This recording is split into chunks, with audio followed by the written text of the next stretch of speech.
Genesis 1. In the beginning, God created the heavens and the earth. The earth was without form and void, and darkness was over the face of the deep. And the Spirit of God was hovering over the face of the waters. And God said, "Let there be light." And there was light. And God saw that the light was good, and God separated the light from the darkness. God called the light day, and the darkness he called night. And there was evening, and there was morning the first day.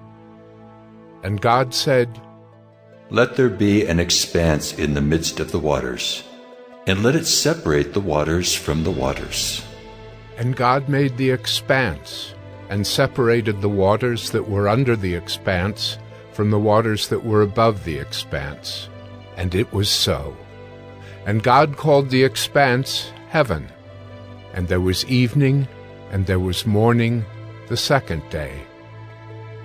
And God said, "Let the waters under the heavens be gathered together into one place, and let the dry land appear." And it was so. God called the dry land earth, and the waters that were gathered together he called seas. And God saw that it was good.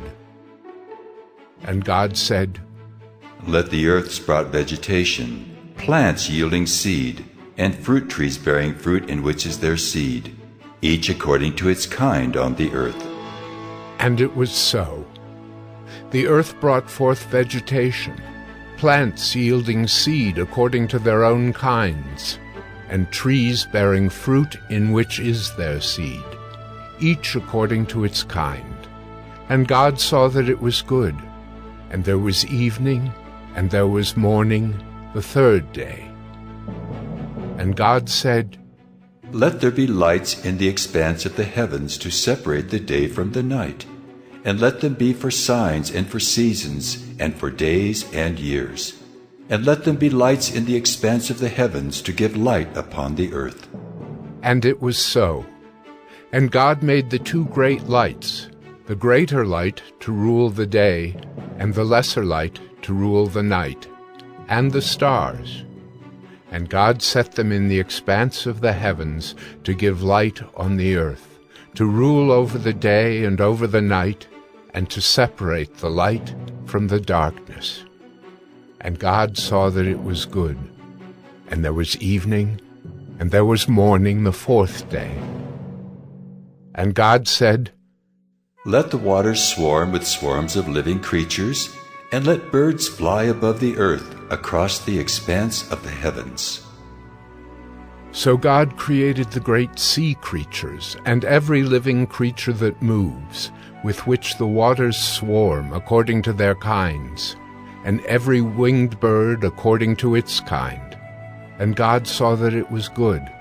And God blessed them, saying, "Be fruitful, and multiply, and fill the waters in the seas, and let birds multiply on the earth." And there was evening, and there was morning the fifth day.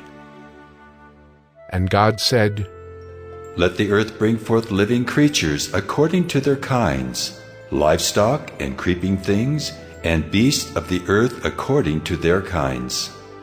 And it was so. And God made the beasts of the earth according to their kinds, and the livestock according to their kinds, and everything that creeps on the ground according to its kind. And God saw that it was good. Then God said, "Let us make man in our image, after our likeness, and let them have dominion over the fish of the sea, and over the birds of the heavens, and over the livestock, and over all the earth, and over every creeping thing that creeps on the earth." So God created man in his own image. In the image of God he created him. Male and female he created them. And God blessed them.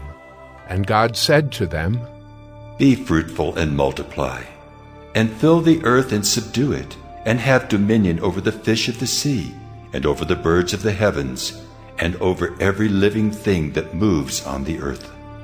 And God said, Behold, I have given you every plant yielding seed that is on the face of all the earth, and every tree with seed in its fruit. You shall have them for food. And to every beast of the earth, and to every bird of the heavens, and to everything that creeps on the earth, everything that has the breath of life, I have given every green plant for food. And it was so. And God saw everything that he had made, and behold, it was very good.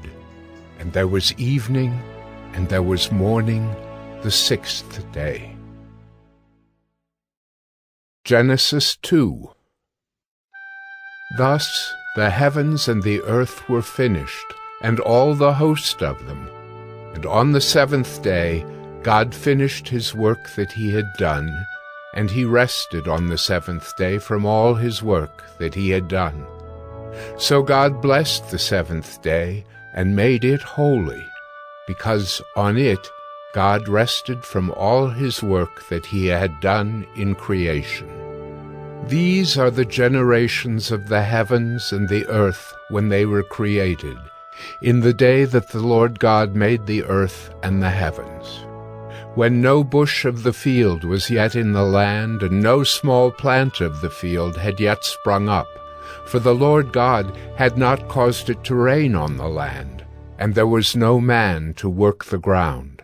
And a mist was going up from the land, and was watering the whole face of the ground.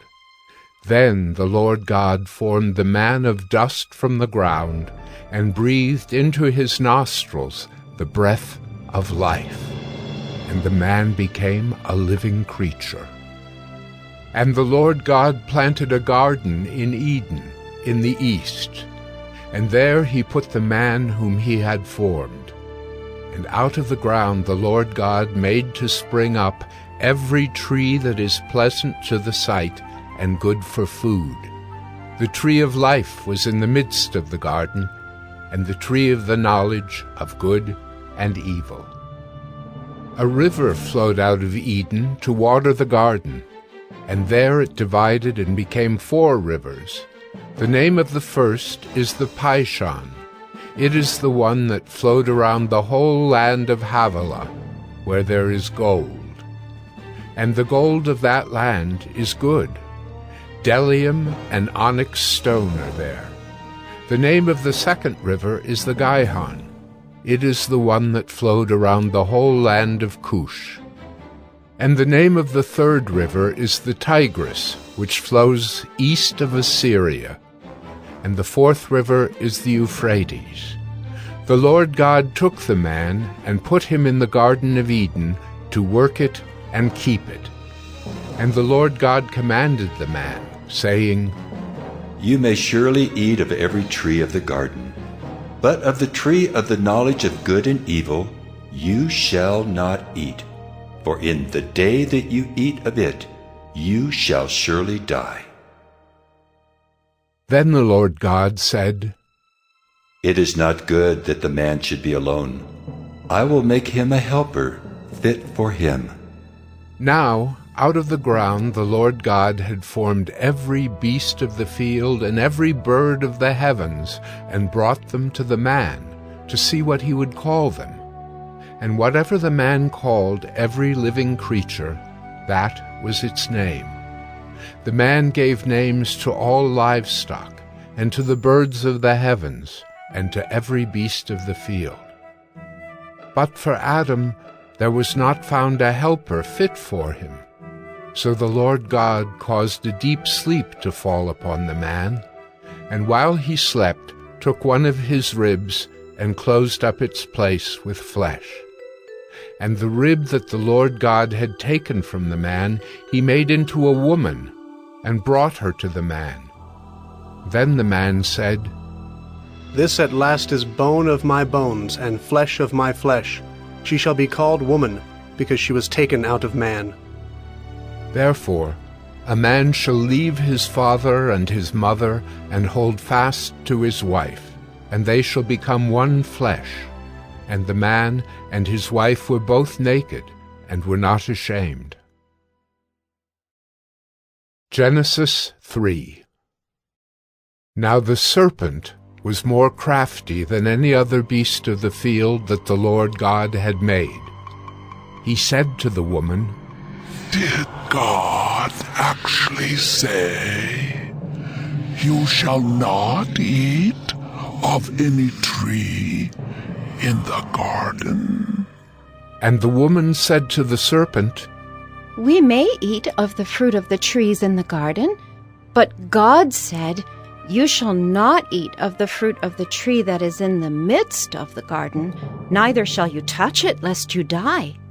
But the serpent said to the woman, You will not surely die, for God knows that when you eat of it, your eyes will be opened, and you will be like God, knowing good and evil.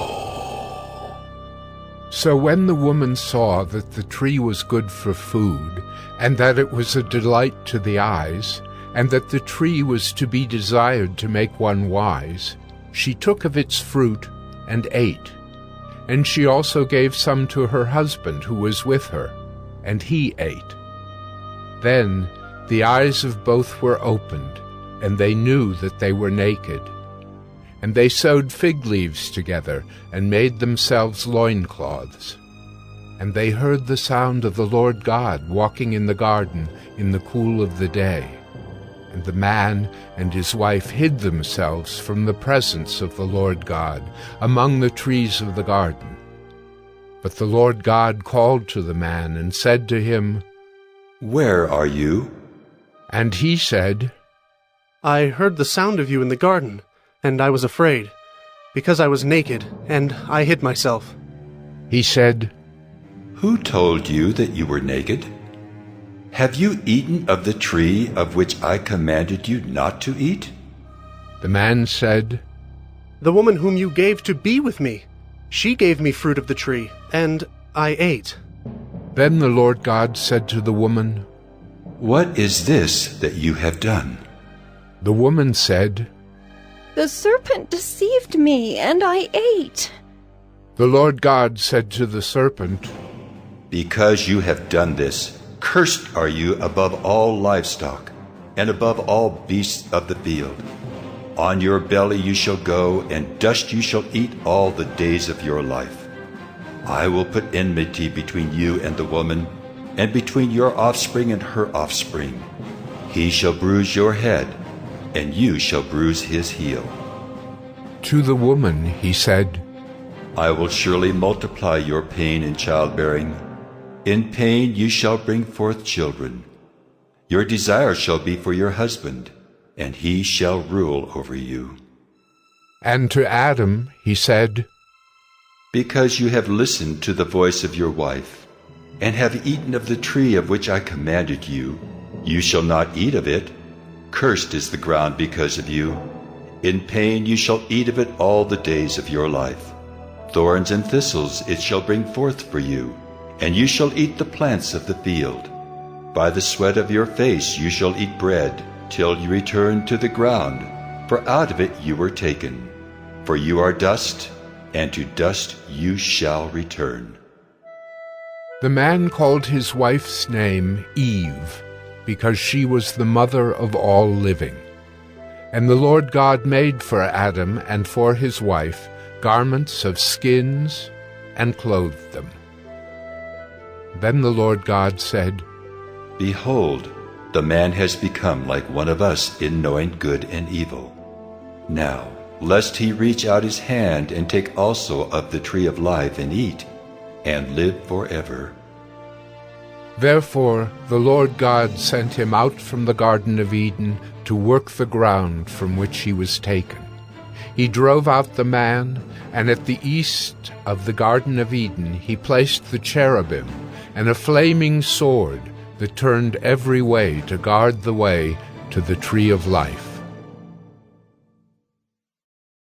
Genesis 4. Now Adam knew Eve, his wife, and she conceived and bore Cain, saying, I have gotten a man with the help of the Lord. And again she bore his brother Abel. Now Abel was a keeper of sheep, and Cain a worker of the ground. In the course of time, Cain brought to the Lord an offering of the fruit of the ground, and Abel also brought of the firstborn of his flock and of their fat portions. And the Lord had regard for Abel and his offering, but for Cain and his offering he had no regard. So Cain was very angry, and his face fell. The Lord said to Cain, Why are you angry? And why has your face fallen? If you do well, will you not be accepted? And if you do not do well, sin is crouching at the door. Its desire is for you, but you must rule over it. Cain spoke to Abel his brother, and when they were in the field, Cain rose up against his brother Abel and killed him. Then the Lord said to Cain, Where is Abel, your brother? He said, I do not know. Am I my brother's keeper? And the Lord said, What have you done? The voice of your brother's blood is crying to me from the ground. And now you are cursed from the ground, which has opened its mouth to receive your brother's blood from your hand. When you work the ground, it shall no longer yield to you its strength. You shall be a fugitive and a wanderer on the earth. Cain said to the Lord, My punishment is greater than I can bear. Behold, you have driven me today away from the ground, and from your face I shall be hidden. I shall be a fugitive and a wanderer on the earth, and whoever finds me will kill me. Then the Lord said to him, Not so. If anyone kills Cain, vengeance shall be taken on him sevenfold. And the Lord put a mark on Cain, lest any who found him should attack him. Then Cain went away from the presence of the Lord, and settled in the land of Nod, east of Eden. Cain knew his wife, and she conceived and bore Enoch. When he built a city, he called the name of the city after the name of his son, Enoch. To Enoch was born Irad, and Irad fathered Mehujael, and Mehujael fathered Methushael, and Methushael fathered Lamech. And Lamech took 2 wives. The name of the one was Ada, and the name of the other Zillah. Ada bore Jabal. He was the father of those who dwell in tents and have livestock. His brother's name was Jubal. He was the father of all those who play the lyre and pipe. Zillah also bore Tubal-Cain. He was the forger of all instruments of bronze and iron. The sister of Tubal-Cain was Naamah. Lamech said to his wives, Ada and Zillah, hear my voice. You wives of Lamech, listen to what I say. I have killed a man for wounding me, a young man for striking me. If Cain's revenge is sevenfold, then Lamech's is 77-fold. And Adam knew his wife again, and she bore a son and called his name Seth, for she said, God has appointed for me another offspring instead of Abel, for Cain killed him. To Seth also a son was born, and he called his name Enosh. At that time people began to call upon the name of the Lord. Genesis 5. This is the book of the generations of Adam. When God created man, he made him in the likeness of God. Male and female he created them, and he blessed them and named them man when they were created. When Adam had lived 130 years, he fathered a son in his own likeness, after his image, and named him Seth. The days of Adam after he fathered Seth were 800 years, and he had other sons and daughters. Thus all the days that Adam lived were 930 years, and he died. When Seth had lived 105 years, he fathered Enosh. Seth lived after he fathered Enosh 807 years, and had other sons and daughters. Thus all the days of Seth were 912 years, and he died. When Enosh had lived 90 years, he fathered Kenan. Enosh lived after he fathered Kenan 815 years, and had other sons and daughters. Thus all the days of Enosh were 905 years, and he died. When Kenan had lived 70 years, he fathered Mahalalel.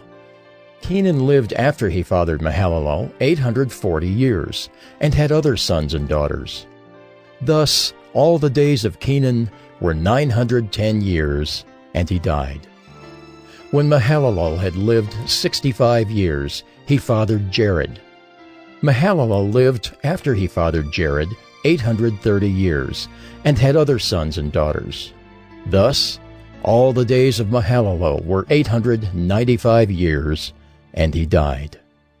When Jared had lived 162 years, he fathered Enoch. Jared lived after he fathered Enoch 800 years, and had other sons and daughters. Thus all the days of Jared were 962 years, and he died. When Enoch had lived 65 years, he fathered Methuselah. Enoch walked with God after he fathered Methuselah 300 years, and had other sons and daughters. Thus all the days of Enoch were 365 years. Enoch walked with God, and he was not, for God took him. When Methuselah had lived 187 years, he fathered Lamech. Methuselah lived after he fathered Lamech 782 years, and had other sons and daughters. Thus all the days of Methuselah were 969 years, and he died. When Lamech had lived 182 years, he fathered a son, and called his name Noah, saying, Out of the ground that the Lord has cursed, this one shall bring us relief from our work and from the painful toil of our hands. Lamech lived after he fathered Noah 595 years, and had other sons and daughters. Thus all the days of Lamech were 777 years, and he died. After Noah was 500 years old, Noah fathered Shem, Ham, and Japheth. Genesis 6. When man began to multiply on the face of the land, and daughters were born to them, the sons of God saw that the daughters of man were attractive, and they took as their wives any they chose. Then the Lord said, My spirit shall not abide in man forever, for he is flesh. His days shall be 120 years. The Nephilim were on the earth in those days, and also afterward, when the sons of God came into the daughters of man, and they bore children to them. These were the mighty men who were of old, the men of renown. The Lord saw that the wickedness of man was great in the earth, and that every intention of the thoughts of his heart was only evil continually. And the Lord was sorry that he had made man on the earth, and it grieved him to his heart. So the Lord said, I will blot out man whom I have created from the face of the land, man and animals and creeping things and birds of the heavens, for I am sorry that I have made them. But Noah found favor in the eyes of the Lord. These are the generations of Noah. Noah was a righteous man, blameless in his generation. Noah walked with God. And Noah had 3 sons, Shem, Ham, and Japheth. Now the earth was corrupt in God's sight, and the earth was filled with violence. And God saw the earth, and behold, it was corrupt, for all flesh had corrupted their way on the earth. And God said to Noah, I have determined to make an end of all flesh, for the earth is filled with violence through them. Behold, I will destroy them with the earth. Make yourself an ark of gopher wood. Make rooms in the ark, and cover it inside and out with pitch. This is how you are to make it. The length of the ark, 300 cubits. Its breadth, 50 cubits. And its height, 30 cubits. Make a roof for the ark, and finish it to a cubit above, and set the door of the ark in its side. Make it with lower, second, and third decks. For behold, I will bring a flood of waters upon the earth, to destroy all flesh in which is the breath of life under heaven. Everything that is on the earth shall die. But I will establish my covenant with you, and you shall come into the ark, you, your sons, your wife, and your sons' wives with you. And of every living thing of all flesh, you shall bring 2 of every sort into the ark to keep them alive with you. They shall be male and female, of the birds according to their kinds, and of the animals according to their kinds, of every creeping thing of the ground according to its kind. 2 of every sort shall come in to you to keep them alive. Also take with you every sort of food that is eaten, and store it up. It shall serve as food for you and for them. Noah did this. He did all that God commanded him. Genesis 7. Then the Lord said to Noah, Go into the ark, you and all your household, for I have seen that you are righteous before me in this generation. Take with you 7 pairs of all clean animals, the male and his mate, and a pair of the animals that are not clean, the male and his mate, and 7 pairs of the birds of the heavens also, male and female, to keep their offspring alive on the face of all the earth.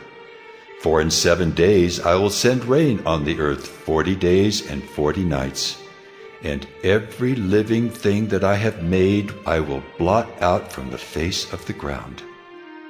And Noah did all that the Lord had commanded him. Noah was 600 years old when the flood of waters came upon the earth. And Noah and his sons and his wife and his sons' wives with him went into the ark to escape the waters of the flood. Of clean animals and of animals that are not clean, and of birds, and of everything that creeps on the ground, 2 and 2, male and female, went into the ark with Noah, as God had commanded Noah. And after 7 days the waters of the flood came upon the earth. In the 600th year of Noah's life, in the 2nd month, on the 17th day of the month, on that day all the fountains of the great deep burst forth, and the windows of the heavens were opened. And rain fell upon the earth 40 days and 40 nights. On the very same day Noah and his sons, Shem and Ham and Japheth, and Noah's wife and the 3 wives of his sons with them, entered the ark, they and every beast according to its kind, and all the livestock according to their kinds, and every creeping thing that creeps on the earth according to its kind, and every bird according to its kind, every winged creature. They went into the ark with Noah, 2 and 2 of all flesh in which there was the breath of life. And those that entered, male and female of all flesh, went in as God had commanded him, and the Lord shut him in. The flood continued 40 days on the earth. The waters increased and bore up the ark, and it rose high above the earth. The waters prevailed and increased greatly on the earth, and the ark floated on the face of the waters. And the waters prevailed so mightily on the earth that all the high mountains under the whole heaven were covered. The waters prevailed above the mountains, covering them 15 cubits deep. And all flesh died that moved on the earth, birds, livestock, beasts, all swarming creatures that swarm on the earth, and all mankind. Everything on the dry land in whose nostrils was the breath of life died. He blotted out every living thing that was on the face of the ground, man and animals and creeping things and birds of the heavens. They were blotted out from the earth. Only Noah was left, and those who were with him in the ark. And the waters prevailed on the earth 150 days. Genesis 8. But God remembered Noah, and all the beasts and all the livestock that were with him in the ark. And God made a wind blow over the earth, and the waters subsided. The fountains of the deep and the windows of the heavens were closed, the rain from the heavens was restrained, and the waters receded from the earth continually. At the end of 150 days the waters had abated, and in the 7th month, on the 17th day of the month, the ark came to rest on the mountains of Ararat. And the waters continued to abate until the 10th month. In the 10th month, on the 1st day of the month, the tops of the mountains were seen. At the end of 40 days, Noah opened the window of the ark that he had made, and sent forth a raven. It went to and fro until the waters were dried up from the earth. Then he sent forth a dove from him, to see if the waters had subsided from the face of the ground. But the dove found no place to set her foot, and she returned to him to the ark, for the waters were still on the face of the whole earth. So he put out his hand and took her, and brought her into the ark with him. He waited another 7 days, and again he sent forth the dove out of the ark. And the dove came back to him in the evening, and behold, in her mouth was a freshly plucked olive leaf. So Noah knew that the waters had subsided from the earth. Then he waited another 7 days, and sent forth the dove, and she did not return to him any more. In the 601st year, in the 1st month, the 1st day of the month, the waters were dried from off the earth. And Noah removed the covering of the ark, and looked, and behold, the face of the ground was dry. In the 2nd month, on the 27th day of the month, the earth had dried out. Then God said to Noah, Go out from the ark, you and your wife and your sons' wives with you. Bring out with you every living thing that is with you of all flesh, birds and animals, and every creeping thing that creeps on the earth, that they may swarm on the earth, and be fruitful, and multiply on the earth. So Noah went out, and his sons and his wife and his sons' wives with him, every beast, every creeping thing, and every bird, everything that moves on the earth, went out by families from the ark. Then Noah built an altar to the Lord, and took some of every clean animal and some of every clean bird, and offered burnt offerings on the altar. And when the Lord smelled the pleasing aroma, the Lord said in his heart, I will never again curse the ground because of man, for the intention of man's heart is evil from his youth. Neither will I ever again strike down every living creature as I have done. While the earth remains, seedtime and harvest, cold and heat, summer and winter, day and night shall not cease. Genesis 9.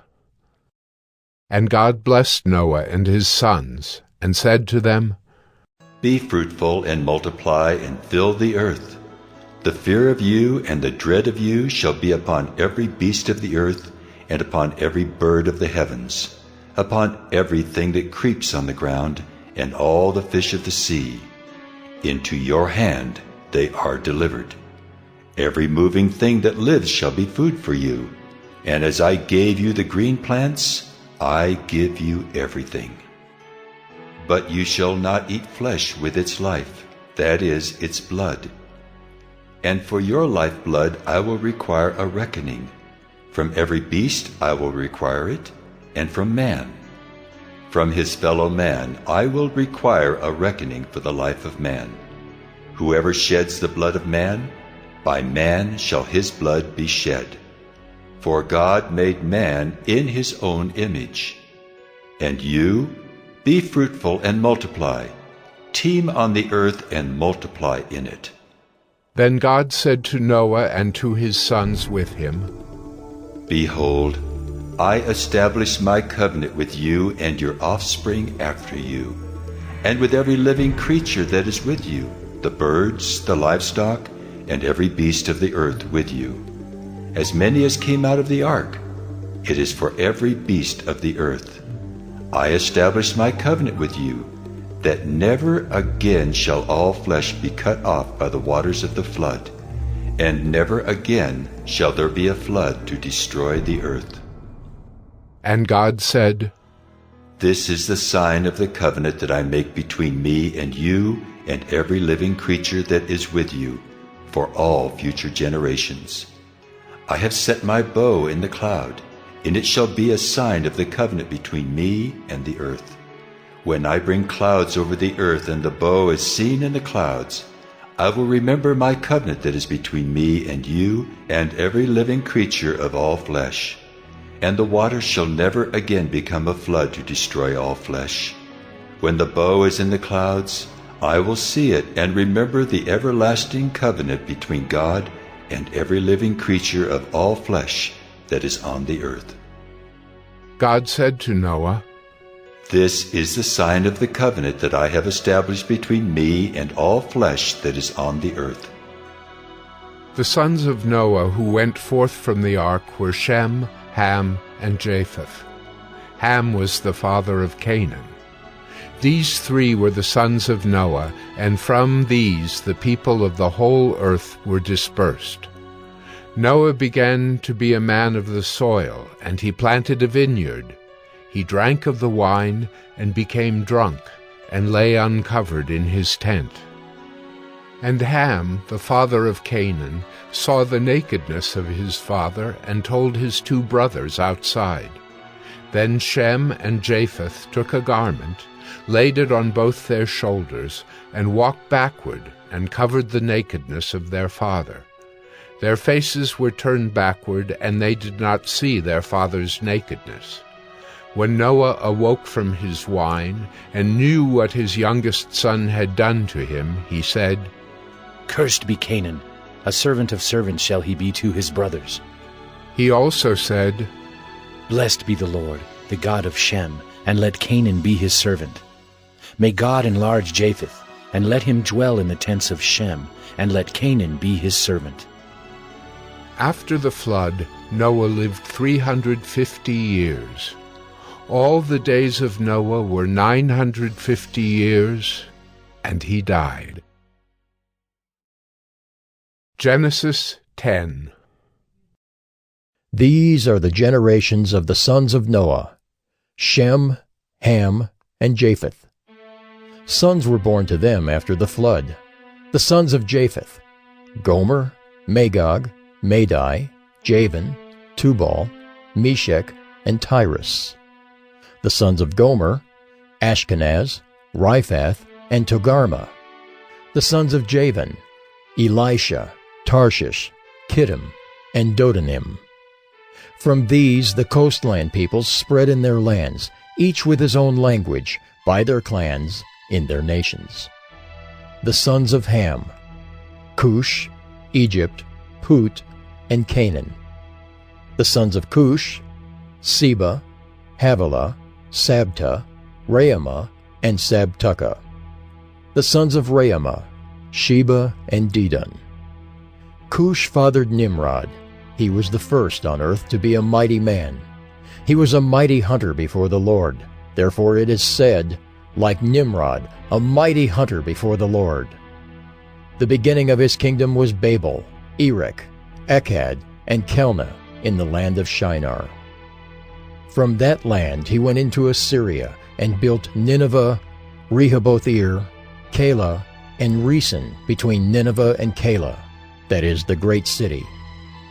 Egypt fathered Ludim, Anamim, Lehabim, Naphtahim, Pathrusim, Caslahim, from whom the Philistines came, and Caphtorim.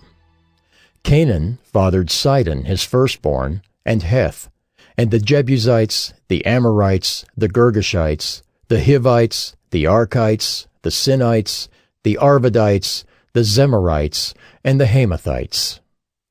Afterward, the clans of the Canaanites dispersed, and the territory of the Canaanites extended from Sidon in the direction of Gerar as far as Gaza, and in the direction of Sodom, Gomorrah, Admah, and Zeboim, as far as Lasha. These are the sons of Ham by their clans, their languages, their lands, and their nations. To Shem also, the father of all the children of Eber, the elder brother of Japheth, children were born. The sons of Shem: Elam, Asher, Arpachshad, Lud, and Aram. The sons of Aram: Uz, Hul, Gether, and Mash. Arpachshad fathered Shelah, and Shelah fathered Eber. To Eber were born 2 sons. The name of the one was Peleg, for in his days the earth was divided, and his brother's name was Joktan. Joktan fathered Almodad, Sheleph, Hazarmaveth, Jireh, Hadoram, Uzal, Diklah, Obal, Abimiel, Sheba, Ophir, Havilah, and Jobab. All these were the sons of Joktan. The territory in which they live extended from Mesha in the direction of Sephar to the hill country of the east. These are the sons of Shem by their clans, their languages, their lands, and their nations. These are the clans of the sons of Noah, according to their genealogies, in their nations. And from these the nations spread abroad on the earth after the flood. Genesis 11. Now the whole earth had one language and the same words, and as people migrated from the east, they found a plain in the land of Shinar and settled there. And they said to one another, "Come, let us make bricks and burn them thoroughly." And they had brick for stone and bitumen for mortar. Then they said, Come, let us build ourselves a city and a tower with its top in the heavens, and let us make a name for ourselves, lest we be dispersed over the face of the whole earth. And the Lord came down to see the city and the tower which the children of man had built. And the Lord said, Behold, they are one people, and they have all one language. And this is only the beginning of what they will do, and nothing that they propose to do will now be impossible for them. Come, let us go down and there confuse their language, so that they may not understand one another's speech. So the Lord dispersed them from there over the face of all the earth, and they left off building the city. Therefore its name was called Babel, because there the Lord confused the language of all the earth. And from there the Lord dispersed them over the face of all the earth. These are the generations of Shem. When Shem was 100 years old, he fathered Arpachshad 2 years after the flood. And Shem lived after he fathered Arpachshad 500 years, and had other sons and daughters. When Arpachshad had lived 35 years, he fathered Shelah. And Arpachshad lived after he fathered Shelah 403 years, and had other sons and daughters. When Shelah had lived 30 years, he fathered Eber. And Shelah lived after he fathered Eber 403 years, and had other sons and daughters. When Eber had lived 34 years, he fathered Peleg. And Eber lived after he fathered Peleg 430 years, and had other sons and daughters. When Peleg had lived 30 years, he fathered Reu. And Peleg lived after he fathered Reu 209 years, and had other sons and daughters. When Reu had lived 32 years, he fathered Serug. And Reu lived after he fathered Serug 207 years, and had other sons and daughters. When Serug had lived 30 years, he fathered Nahor.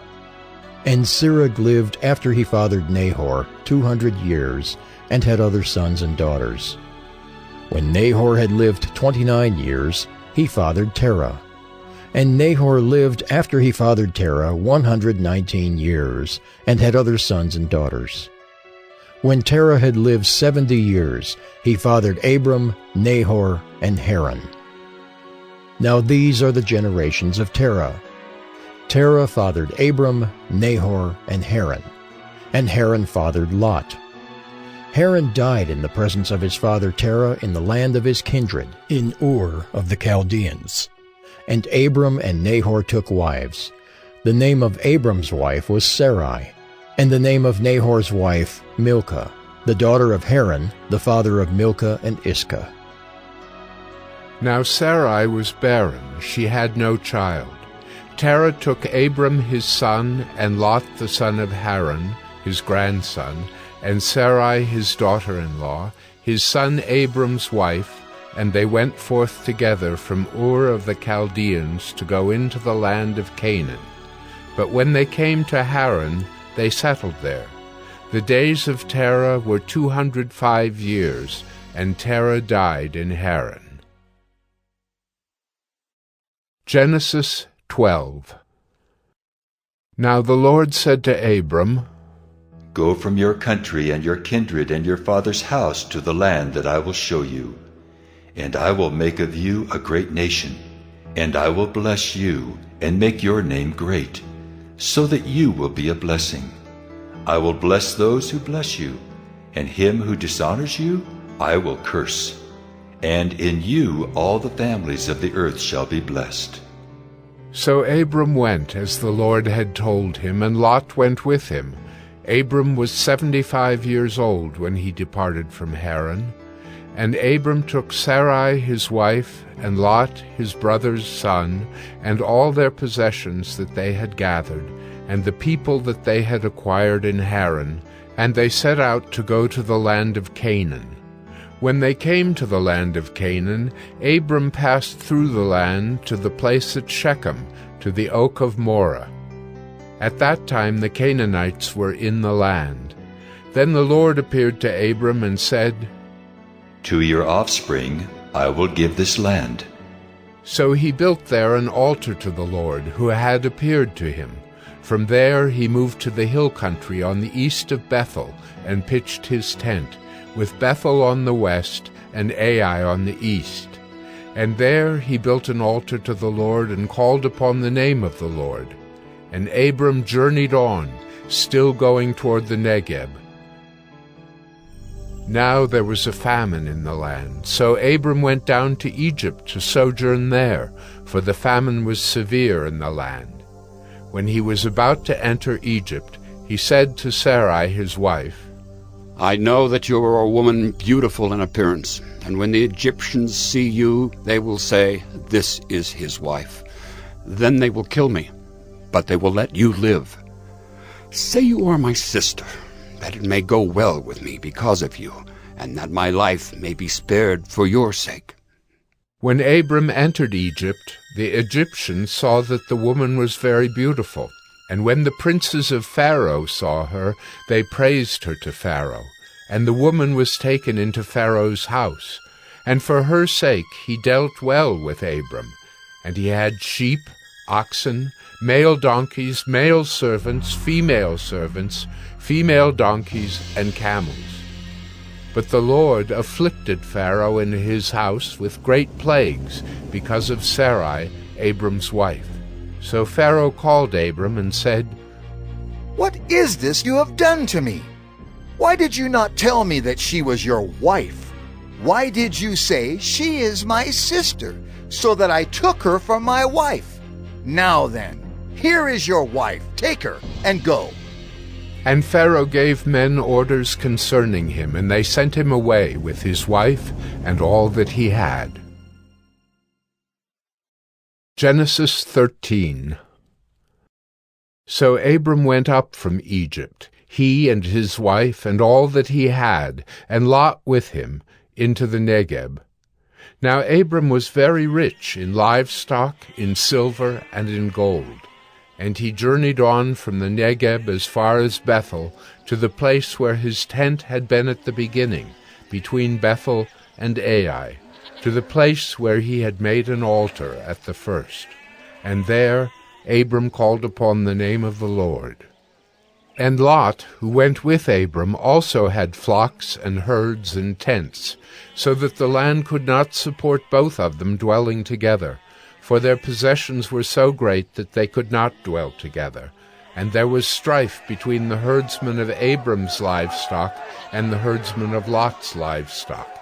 At that time the Canaanites and the Perizzites were dwelling in the land. Then Abram said to Lot, Let there be no strife between you and me, and between your herdsmen and my herdsmen, for we are kinsmen. Is not the whole land before you? Separate yourself from me. If you take the left hand, then I will go to the right.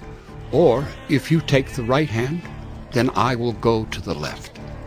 And Lot lifted up his eyes, and saw that the Jordan valley was well watered everywhere, like the garden of the Lord, like the land of Egypt, in the direction of Zoar. This was before the Lord destroyed Sodom and Gomorrah. So Lot chose for himself all the Jordan valley, and Lot journeyed east. Thus they separated from each other. Abram settled in the land of Canaan, while Lot settled among the cities of the valley, and moved his tent as far as Sodom. Now the men of Sodom were wicked, great sinners against the Lord. The Lord said to Abram, after Lot had separated from him, Lift up your eyes and look from the place where you are, northward and southward and eastward and westward. For all the land that you see I will give to you and to your offspring forever. I will make your offspring as the dust of the earth, so that if one can count the dust of the earth, your offspring also can be counted. Arise, walk through the length and the breadth of the land, for I will give it to you. So Abram moved his tent, and came and settled by the oaks of Mamre, which are at Hebron, and there he built an altar to the Lord. Genesis 14. In the days of Amraphel, king of Shinar, Arioch, king of Elasar, Chedorlaomer, king of Elam, and Tidal, king of Goyim. These kings made war with Bera, king of Sodom, Bersha, king of Gomorrah, Shinab, king of Admah, Shemeber, king of Zeboim, and the king of Bela, that is Zoar. And all these joined forces in the valley of Siddim, that is the Salt Sea. 12 years they had served Chedorlaomer, but in the 13th year they rebelled. In the 14th year Chedorlaomer and the kings who were with him came and defeated the Rephaim in Ashtaroth-Karnaim, the Zuzim in Ham, the Emim in Sheva Kiriathaim, and the Horites in their hill country of Seir as far as El-Paran on the border of the wilderness. Then they turned back and came to En-Mishpat, that is Kadesh, and defeated all the country of the Amalekites and also the Amorites, who were dwelling in Hazazon Tamar. Then the king of Sodom, the king of Gomorrah, the king of Admah, the king of Zeboim, and the king of Bela, that is Zoar, went out, and they joined battle in the valley of Siddim with Chedorlaomer, king of Elam, Tidal, king of Goyim, Amraphel, king of Shinar, and Arioch, king of Elasar, 4 kings against 5. Now the valley of Siddim was full of bitumen pits, and as the kings of Sodom and Gomorrah fled, some fell into them, and the rest fled to the hill country. So the enemy took all the possessions of Sodom and Gomorrah, and all their provisions, and went their way. They also took Lot, the son of Abram's brother, who was dwelling in Sodom, and his possessions, and went their way. Then one who had escaped came and told Abram the Hebrew, who was living by the oaks of Mamre the Amorite, brother of Eshcol and of Aner. These were allies of Abram. When Abram heard that his kinsman had been taken captive, he led forth his trained men, born in his house, 318 of them, and went in pursuit as far as Dan. And he divided his forces against them by night, he and his servants, and defeated them and pursued them to Hobah, north of Damascus. Then he brought back all the possessions, and also brought back his kinsman Lot with his possessions, and the women and the people. After his return from the defeat of Chedorlaomer and the kings who were with him, the king of Sodom went out to meet him at the valley of Sheva, that is, the king's valley. And Melchizedek, king of Salem, brought out bread and wine. He was priest of God Most High, and he blessed him, and said, Blessed be Abram by God Most High, possessor of heaven and earth. And blessed be God Most High, who has delivered your enemies into your hand. And Abram gave him 1/10 of everything. And the king of Sodom said to Abram, Give me the persons, but take the goods for yourself. But Abram said to the king of Sodom, I have lifted my hand to the Lord God Most High, possessor of heaven and earth, that I would not take a thread or a sandal strap or anything that is yours, lest you should say, I have made Abram rich. I will take nothing but what the young men have eaten, and the share of the men who went with me. Let Aner, Eshcol, and Mamre take their share. Genesis 15. After these things the word of the Lord came to Abram in a vision. Fear not, Abram. I am your shield. Your reward shall be very great. But Abram said, O Lord God, what will you give me, for I continue childless, and the heir of my house is Eliezer of Damascus? And Abram said, Behold, you have given me no offspring, and a member of my household will be my heir. And behold, the word of the Lord came to him. This man shall not be your heir. Your very own son shall be your heir. And he brought him outside and said, Look toward heaven, and number the stars, if you are able to number them. Then he said to him, So shall your offspring be. And he believed the Lord, and he counted it to him as righteousness. And he said to him, I am the Lord who brought you out from Ur of the Chaldeans, to give you this land to possess. But he said, O Lord God, how am I to know that I shall possess it? He said to him, Bring me a heifer 3 years old, a female goat 3 years old, a ram 3 years old, a turtle dove, and a young pigeon. And he brought him all these, cut them in half, and laid each half over against the other. But he did not cut the birds in half. And when birds of prey came down on the carcasses, Abram drove them away. As the sun was going down, a deep sleep fell on Abram, and behold, dreadful and great darkness fell upon him. Then the Lord said to Abram, Know for certain that your offspring will be sojourners in a land that is not theirs, and will be servants there, and they will be afflicted for 400 years.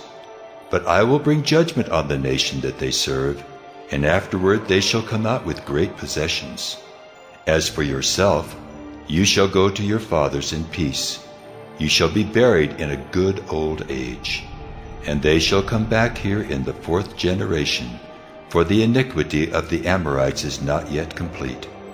When the sun had gone down and it was dark, behold, a smoking fire pot and a flaming torch passed between these pieces. On that day the Lord made a covenant with Abram, saying, To your offspring I give this land, from the river of Egypt to the great river, the river Euphrates, the land of the Kenites, the Kenizzites, the Cadmonites, the Hittites, the Perizzites, the Rephaim, the Amorites, the Canaanites, the Girgashites, and the Jebusites. Genesis 16. Now Sarai, Abram's wife, had borne him no children. She had a female Egyptian servant whose name was Hagar, and Sarai said to Abram, Behold now, the Lord has prevented me from bearing children. Go into my servant. It may be that I shall obtain children by her. And Abram listened to the voice of Sarai. So after Abram had lived 10 years in the land of Canaan, Sarai, Abram's wife, took Hagar the Egyptian her servant, and gave her to Abram her husband as a wife. And he went in to Hagar, and she conceived. And when she saw that she had conceived, she looked with contempt on her mistress. And Sarai said to Abram, May the wrong done to me be on you. I gave my servant to your embrace, and when she saw that she had conceived, she looked on me with contempt. May the Lord judge between you and me. But Abram said to Sarai, Behold, your servant is in your power. Do to her as you please. Then Sarai dealt harshly with her, and she fled from her.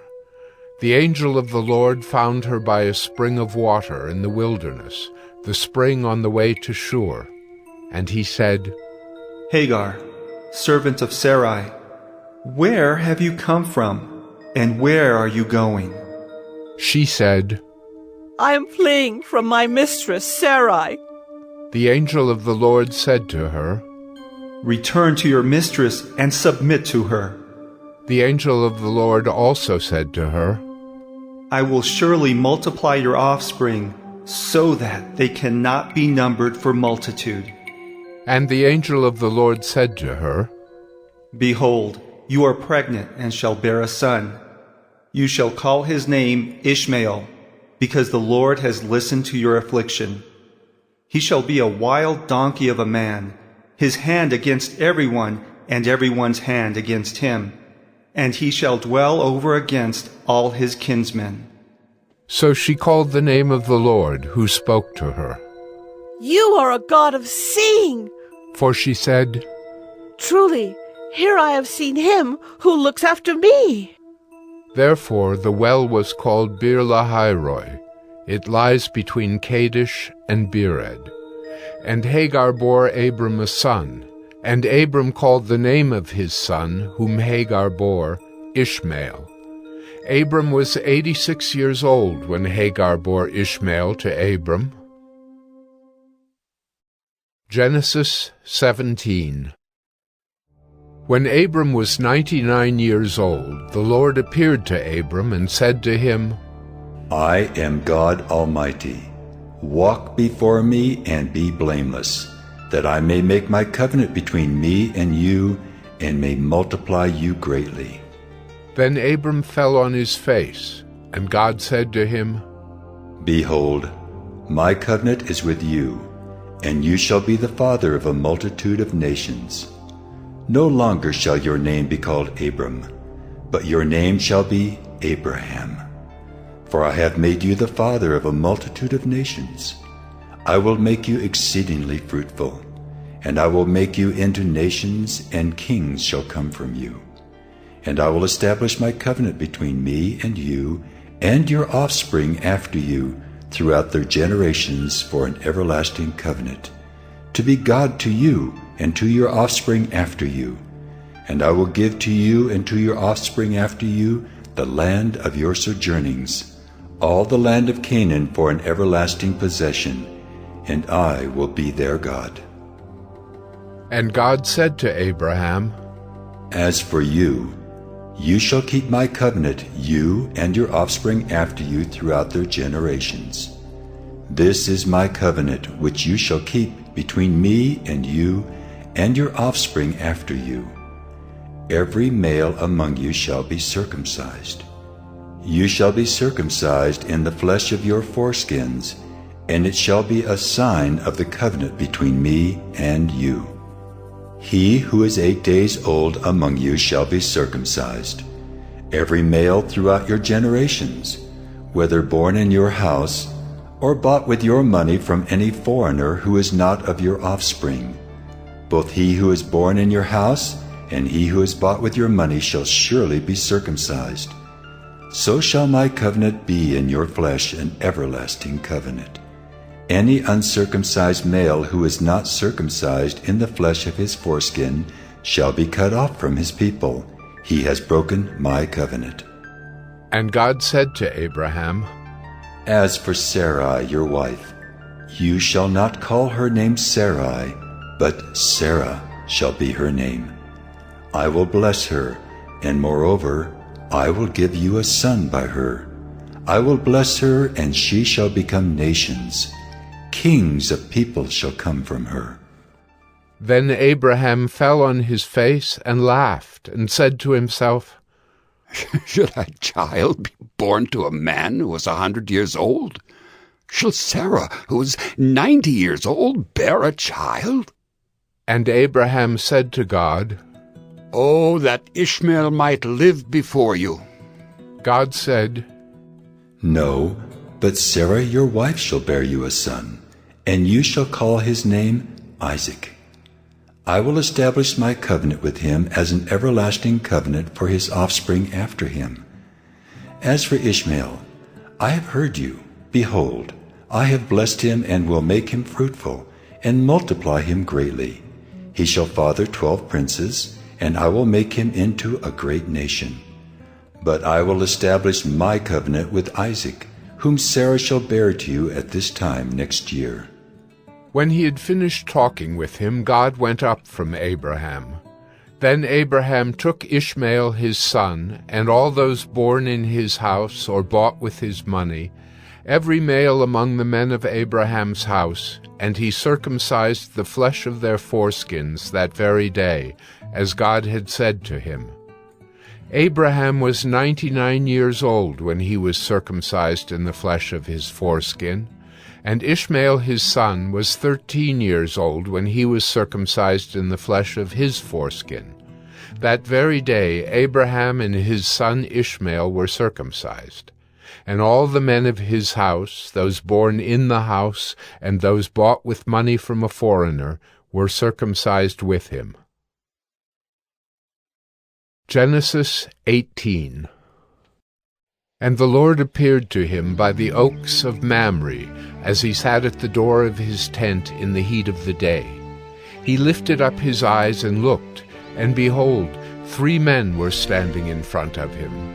When he saw them, he ran from the tent door to meet them, and bowed himself to the earth, and said, O Lord, if I have found favor in your sight, do not pass by your servant. Let a little water be brought, and wash your feet, and rest yourselves under the tree, while I bring a morsel of bread that you may refresh yourselves, and after that you may pass on, since you have come to your servant. So they said, Do as you have said. And Abraham went quickly into the tent to Sarah, and said, Quick, 3 seahs of fine flour, knead it, and make cakes. And Abraham ran to the herd, and took a calf, tender and good, and gave it to a young man, who prepared it quickly. Then he took curds and milk and the calf that he had prepared, and set it before them. And he stood by them under the tree while they ate. They said to him, Where is Sarah, your wife? And he said, She is in the tent. The Lord said, I will surely return to you about this time next year, and Sarah your wife shall have a son. And Sarah was listening at the tent door behind him. Now Abraham and Sarah were old, advanced in years. The way of women had ceased to be with Sarah. So Sarah laughed to herself, saying, After I am worn out and my Lord is old, shall I have pleasure? The Lord said to Abraham, Why did Sarah laugh and say, Shall I indeed bear a child now that I am old? Is anything too hard for the Lord? At the appointed time I will return to you, about this time next year, and Sarah shall have a son. But Sarah denied it, saying, I did not laugh. For she was afraid. He said, No, but you did laugh. Then the men set out from there, and they looked down toward Sodom. And Abraham went with them to set them on their way. The Lord said, Shall I hide from Abraham what I am about to do, seeing that Abraham shall surely become a great and mighty nation, and all the nations of the earth shall be blessed in him? For I have chosen him that he may command his children and his household after him, to keep the way of the Lord by doing righteousness and justice, so that the Lord may bring to Abraham what he has promised him. Then the Lord said, Because the outcry against Sodom and Gomorrah is great, and their sin is very grave, I will go down to see whether they have done altogether according to the outcry that has come to me, and if not, I will know. So the men turned from there and went toward Sodom, but Abraham still stood before the Lord. Then Abraham drew near and said, Will you indeed sweep away the righteous with the wicked? Suppose there are 50 righteous within the city. Will you then sweep away the place and not spare it for the 50 righteous who are in it? Far be it from you to do such a thing, to put the righteous to death with the wicked, so that the righteous fare as the wicked. Far be that from you. Shall not the judge of all the earth do what is just? And the Lord said, If I find at Sodom 50 righteous in the city, I will spare the whole place for their sake.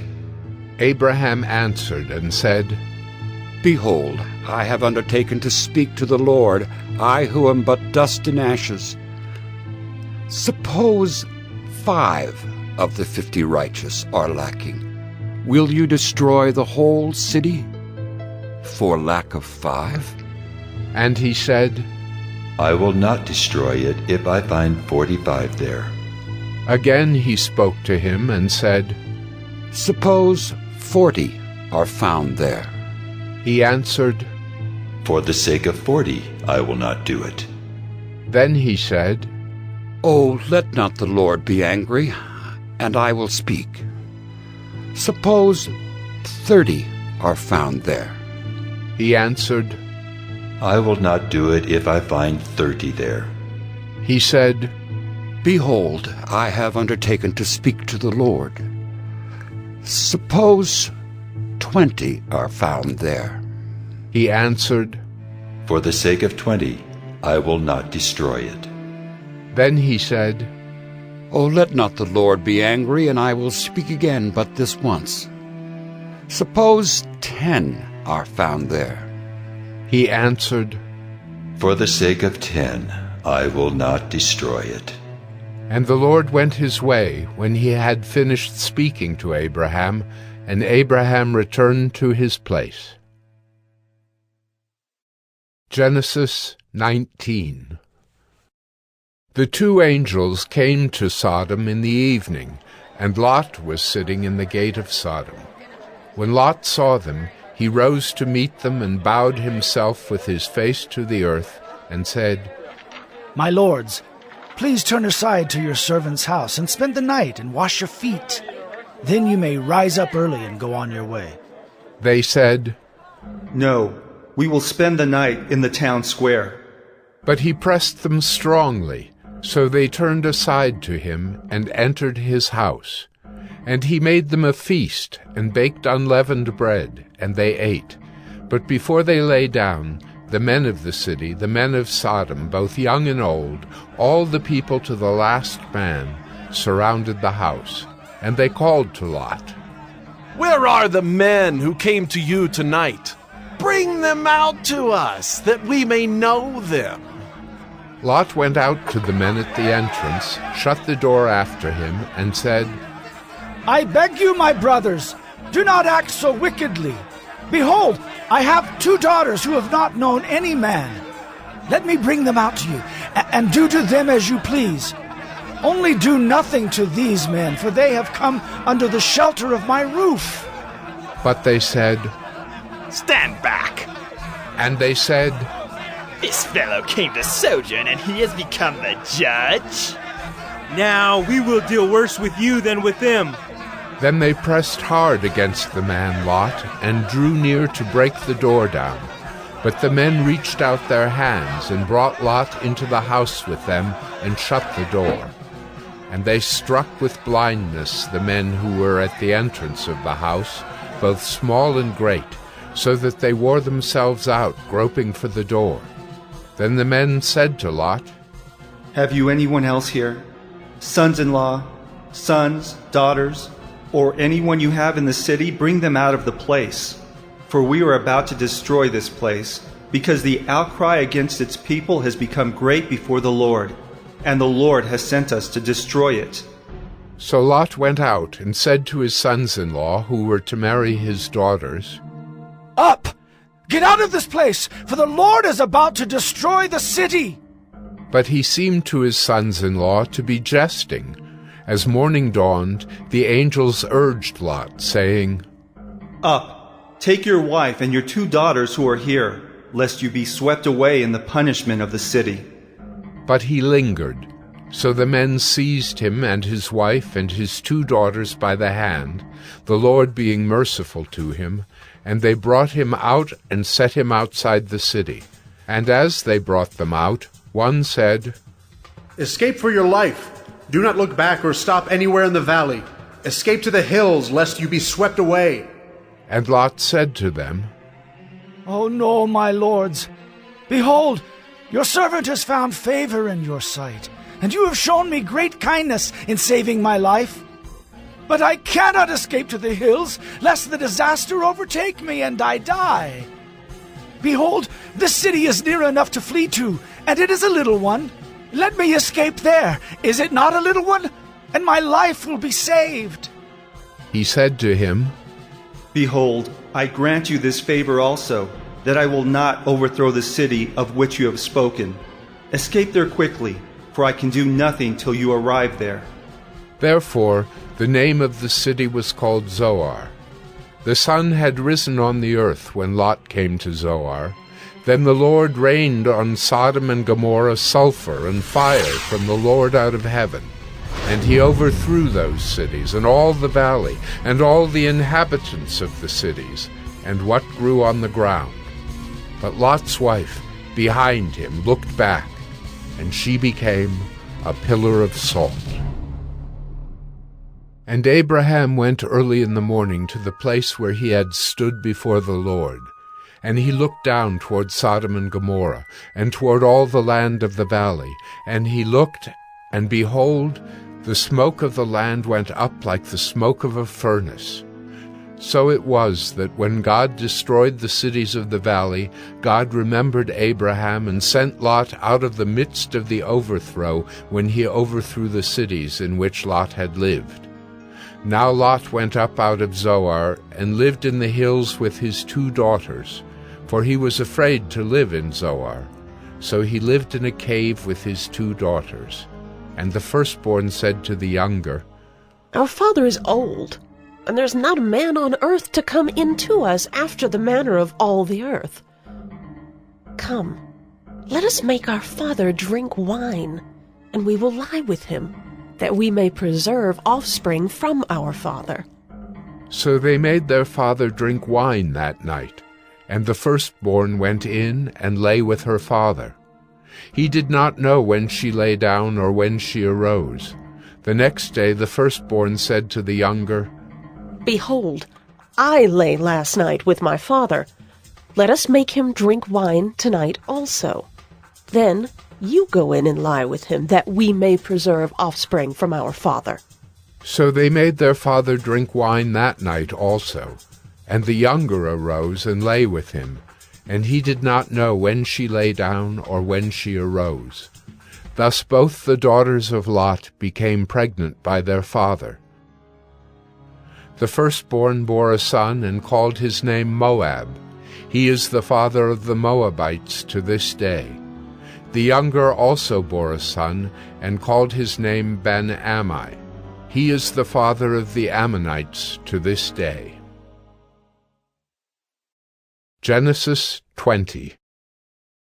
From there, Abraham journeyed toward the territory of the Negeb and lived between Kadesh and Shur.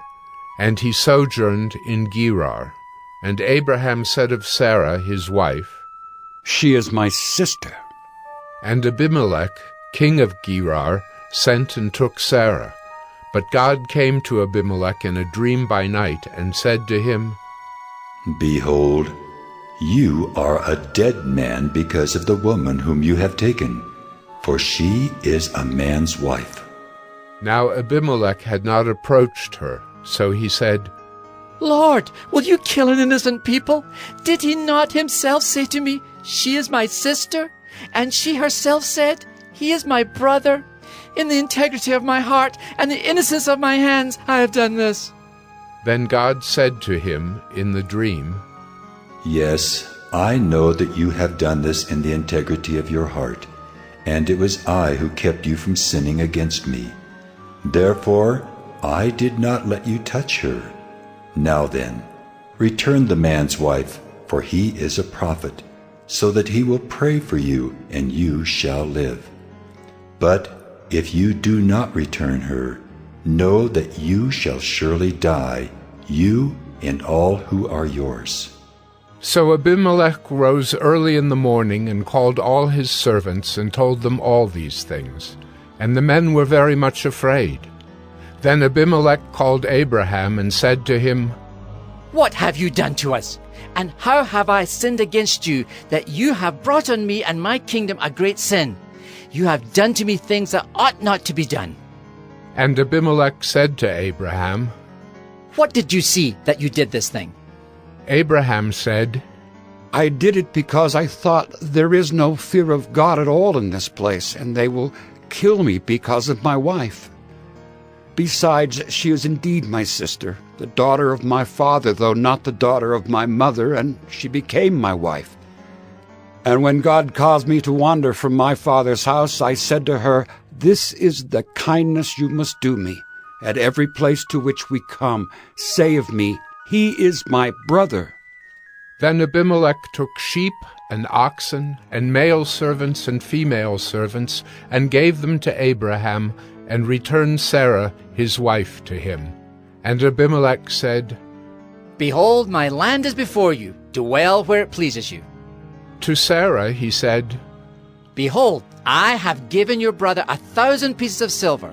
It is a sign of your innocence in the eyes of all who are with you, and before everyone you are vindicated. Then Abraham prayed to God, and God healed Abimelech, and also healed his wife and female slaves, so that they bore children.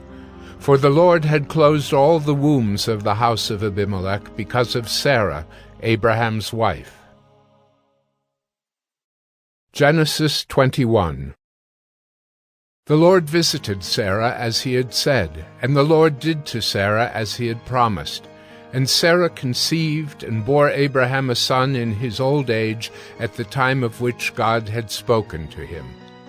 Abraham called the name of his son who was born to him, whom Sarah bore him, Isaac. And Abraham circumcised his son Isaac when he was 8 days old, as God had commanded him. Abraham was 100 years old when his son Isaac was born to him. And Sarah said, God has made laughter for me. Everyone who hears will laugh over me. And she said, Who would have said to Abraham that Sarah would nurse children? Yet I have borne him a son in his old age. And the child grew and was weaned.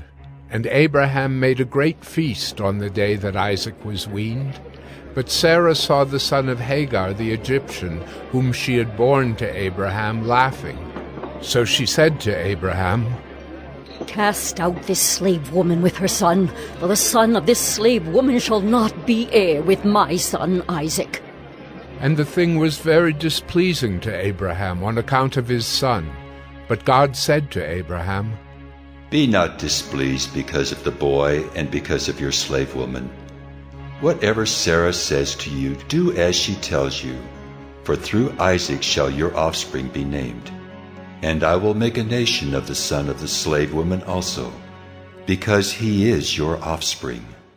So Abraham rose early in the morning, and took bread and a skin of water, and gave it to Hagar, putting it on her shoulder along with the child, and sent her away. And she departed and wandered in the wilderness of Beersheba. When the water in the skin was gone, she put the child under one of the bushes. Then she went and sat down opposite him, a good way off, about the distance of a bow shot. For she said, Let me not look on the death of the child. And as she sat opposite him, she lifted up her voice and wept. And God heard the voice of the boy, and the angel of God called to Hagar from heaven, and said to her, What troubles you, Hagar?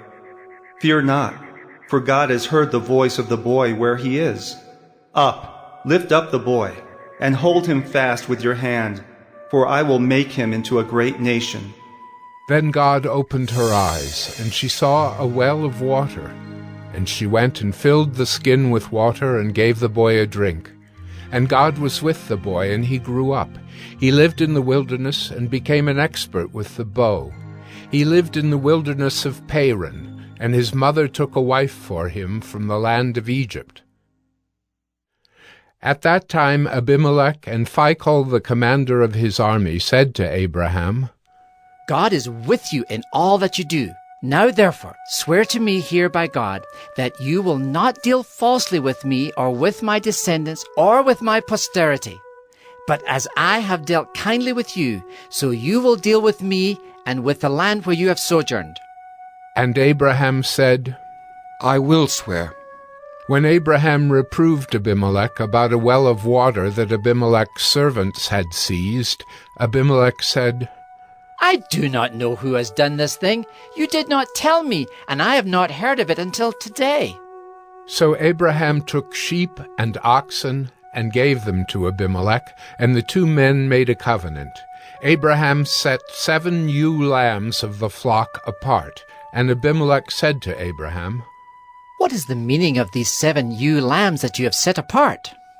He said, These 7 ewe lambs you will take from my hand, that this may be a witness for me that I dug this well.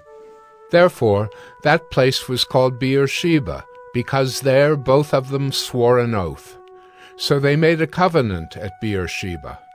Then Abimelech and Phicol the commander of his army rose up and returned to the land of the Philistines.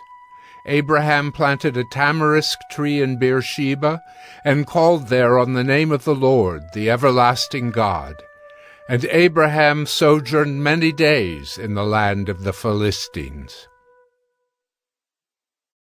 Genesis 22. After these things God tested Abraham, and said to him, Abraham. And he said, Here am I. He said, Take your son, your only son Isaac, whom you love, and go to the land of Moriah, and offer him there as a burnt offering on one of the mountains of which I shall tell you. So Abraham rose early in the morning, saddled his donkey, and took 2 of his young men with him and his son Isaac. And he cut the wood for the burnt offering, and arose and went to the place of which God had told him. On the 3rd day Abraham lifted up his eyes and saw the place from afar. Then Abraham said to his young men, Stay here with the donkey. I and the boy will go over there and worship and come again to you. And Abraham took the wood of the burnt offering and laid it on Isaac his son. And he took in his hand the fire and the knife. So they went both of them together. And Isaac said to his father Abraham, My father. And he said, Here am I, my son.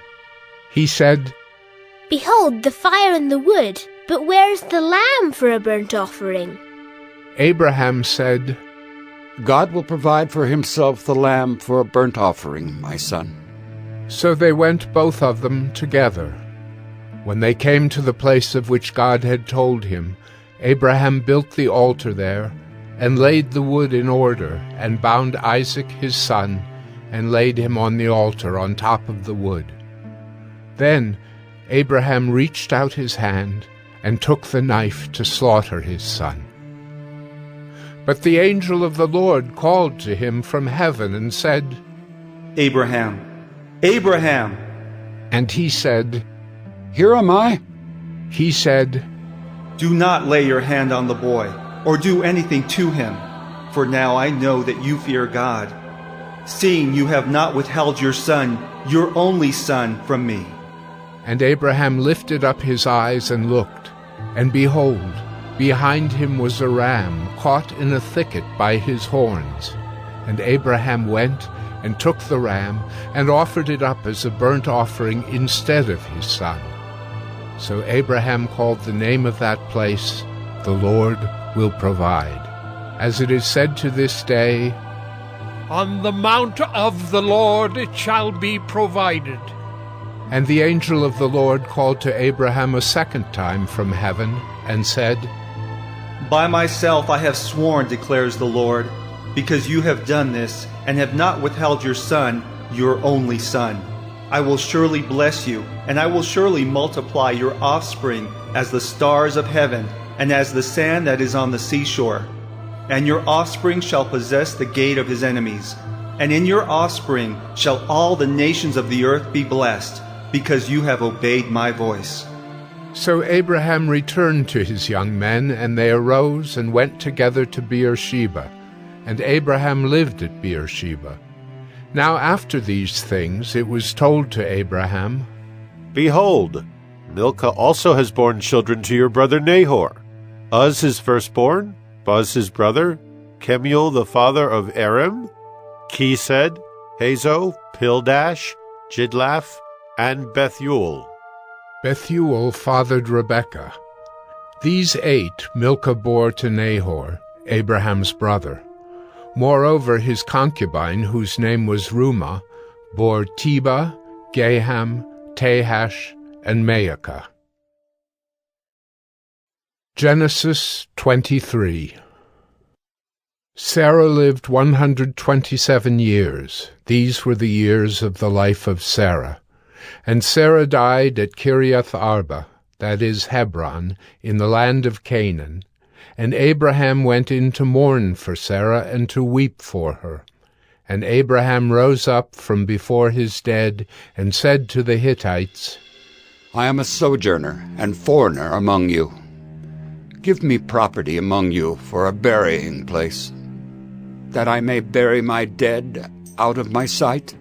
The Hittites answered Abraham, "Hear us, my lord. You are a prince of God among us. Bury your dead in the choicest of our tombs. None of us will withhold from you his tomb, to hinder you from burying your dead."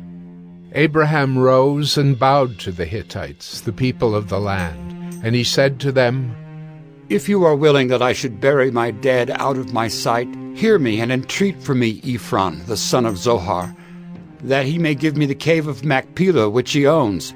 It is at the end of his field. For the full price let him give it to me in your presence as property for a burying place."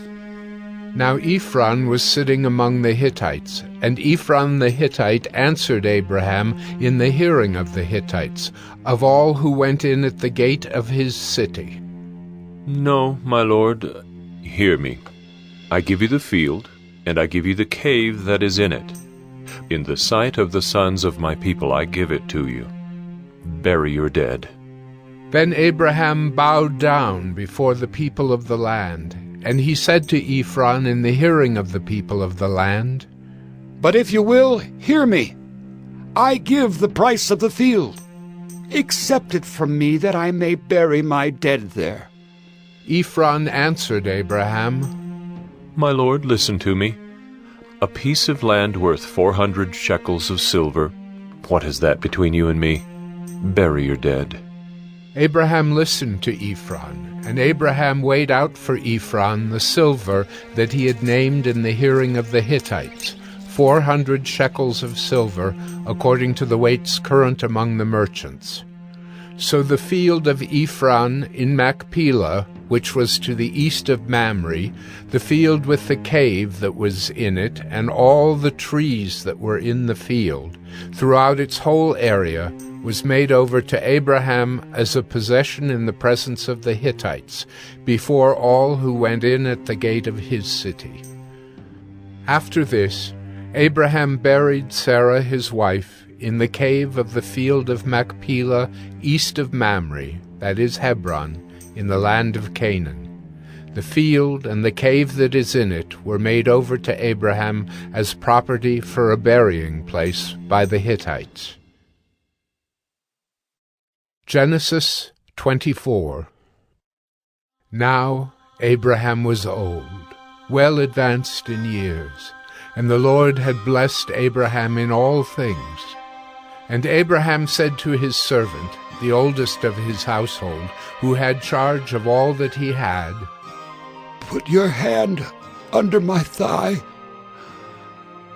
that I may make you swear by the Lord, the God of heaven and God of the earth, that you will not take a wife for my son from the daughters of the Canaanites, among whom I dwell, but will go to my country and to my kindred, and take a wife for my son Isaac." The servant said to him, "Perhaps the woman may not be willing to follow me to this land. Must I then take your son back to the land from which you came?" Abraham said to him, "See to it that you do not take my son back there.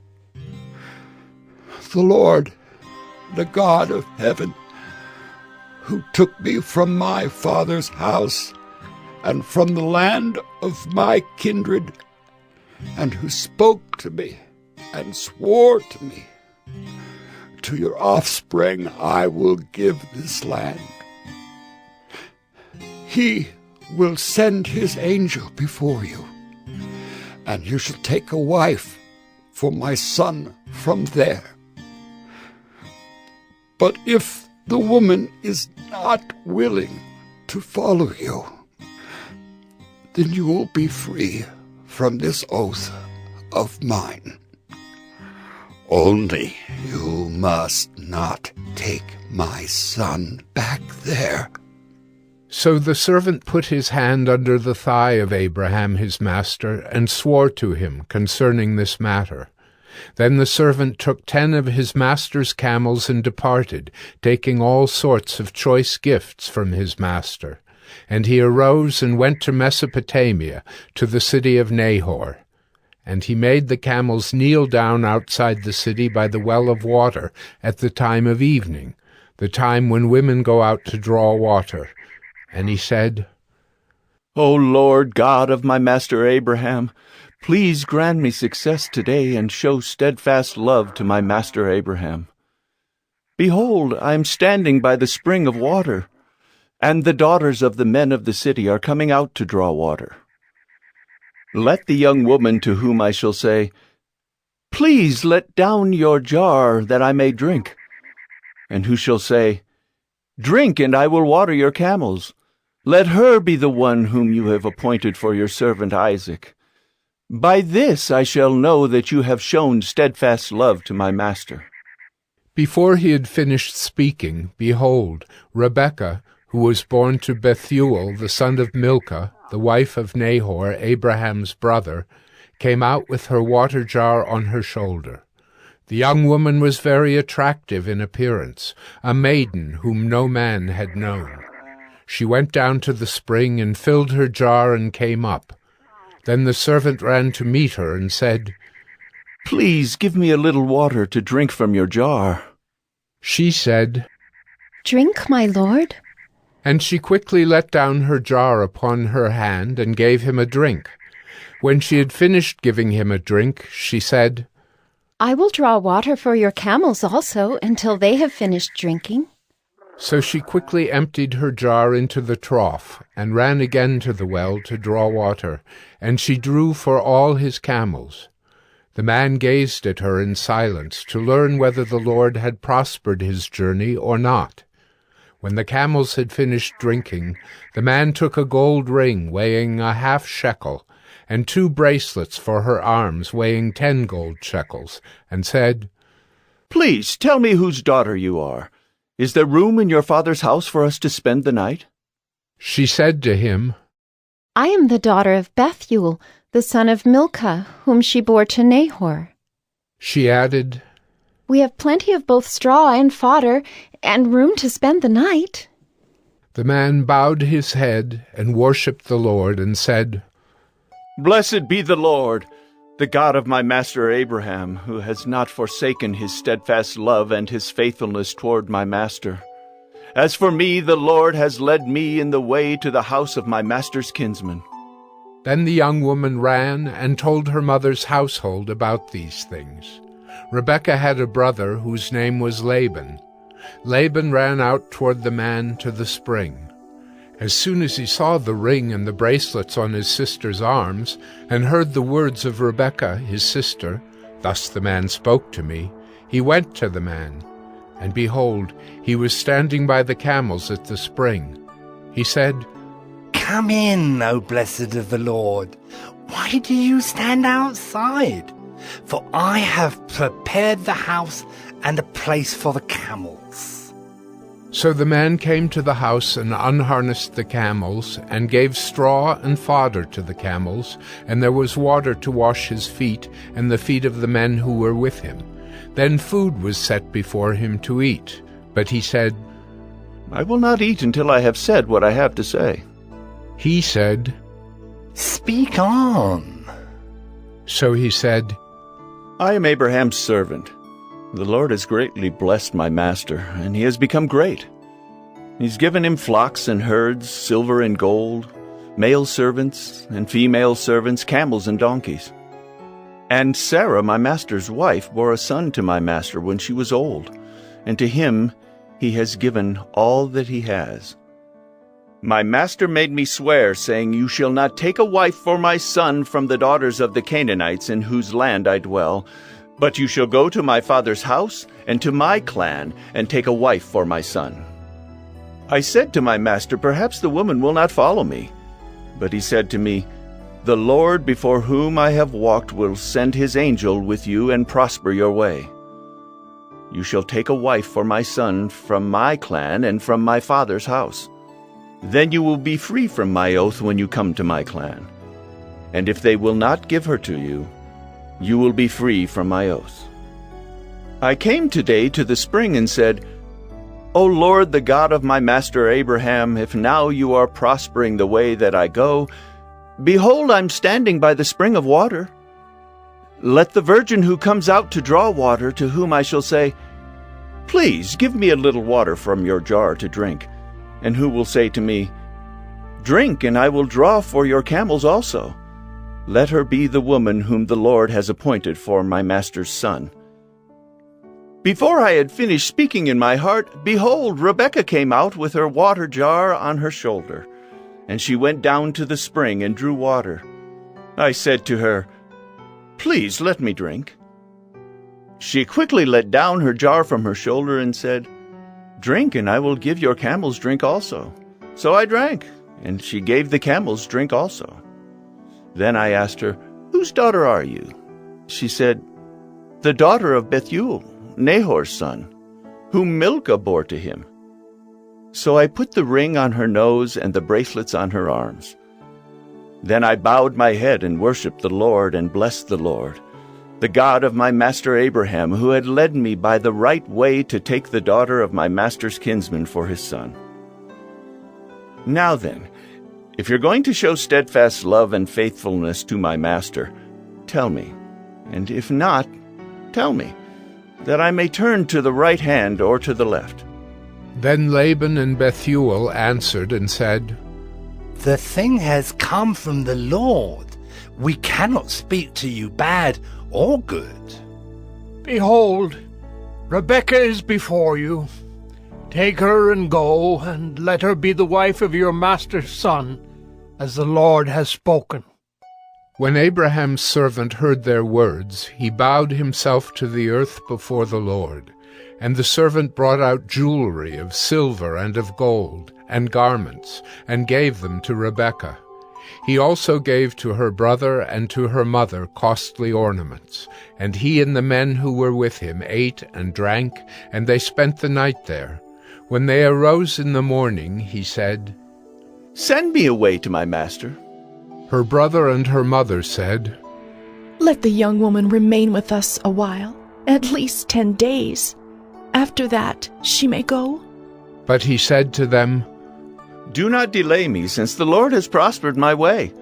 Send me away, that I may go to my master. They said, Let us call the young woman and ask her. And they called Rebekah and said to her, Will you go with this man? She said, I will go. So they sent away Rebekah their sister and her nurse, and Abraham's servant and his men. And they blessed Rebekah and said to her, Our sister, may you become thousands of 10,000s, and may your offspring possess the gate of those who hate him. Then Rebekah and her young women arose and rode on the camels and followed the man. Thus the servant took Rebekah and went his way. Now Isaac had returned from Beer-lahai-roi and was dwelling in the Negeb. And Isaac went out to meditate in the field toward evening. And he lifted up his eyes and saw, and behold, there were camels coming. And Rebekah lifted up her eyes, and when she saw Isaac, she dismounted from the camel and said to the servant, Who is that man walking in the field to meet us? The servant said, It is my master. So she took her veil and covered herself. And the servant told Isaac all the things that he had done. Then Isaac brought her into the tent of Sarah his mother, and took Rebekah, and she became his wife, and he loved her. So Isaac was comforted after his mother's death. Genesis 25. Abraham took another wife, whose name was Keturah. She bore him Zimran, Jokshan, Medan, Midian, Ishbak, and Shua. Jokshan fathered Sheba and Dedan. The sons of Dedan were Asherim, Letushim, and Leamim. The sons of Midian were Ephah, Epher, Hanok, Abida, and Eldaah. All these were the children of Keturah. Abraham gave all he had to Isaac. But to the sons of his concubines Abraham gave gifts. And while he was still living, he sent them away from his son Isaac, eastward to the east country. These are the days of the years of Abraham's life, 175 years. Abraham breathed his last and died in a good old age, an old man and full of years, and was gathered to his people. Isaac and Ishmael his sons buried him in the cave of Machpelah, in the field of Ephron, the son of Zohar the Hittite, east of Mamre, the field that Abraham purchased from the Hittites. There Abraham was buried with Sarah his wife. After the death of Abraham, God blessed Isaac his son, and Isaac settled at Beer-lahai-roi. These are the generations of Ishmael, Abraham's son, whom Hagar the Egyptian, Sarah's servant, bore to Abraham.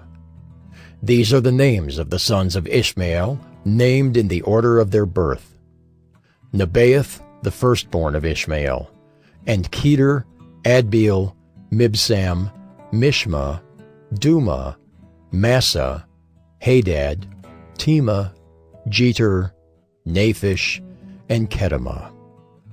These are the sons of Ishmael, and these are their names, by their villages and by their encampments, 12 princes according to their tribes. These are the years of the life of Ishmael, 137 years. He breathed his last and died, and was gathered to his people. They settled from Havilah to Shur, which is opposite Egypt in the direction of Assyria. He settled over against all his kinsmen. These are the generations of Isaac, Abraham's son. Abraham fathered Isaac, and Isaac was 40 years old when he took Rebekah, the daughter of Bethuel the Aramean of Padan Aram, the sister of Laban the Aramean, to be his wife. And Isaac prayed to the Lord for his wife because she was barren. And the Lord granted his prayer, and Rebekah his wife conceived. The children struggled together within her, and she said, If it is thus, why is this happening to me? So she went to inquire of the Lord, and the Lord said to her, 2 nations are in your womb, and 2 peoples from within you shall be divided. The one shall be stronger than the other. The older shall serve the younger. When her days to give birth were completed, behold, there were twins in her womb. The first came out red, all his body like a hairy cloak, so they called his name Esau. Afterward his brother came out with his hand holding Esau's heel, so his name was called Jacob. Isaac was 60 years old when she bore them. When the boys grew up, Esau was a skillful hunter, a man of the field, while Jacob was a quiet man, dwelling in tents. Isaac loved Esau because he ate of his game, but Rebekah loved Jacob. Once, when Jacob was cooking stew, Esau came in from the field, and he was exhausted.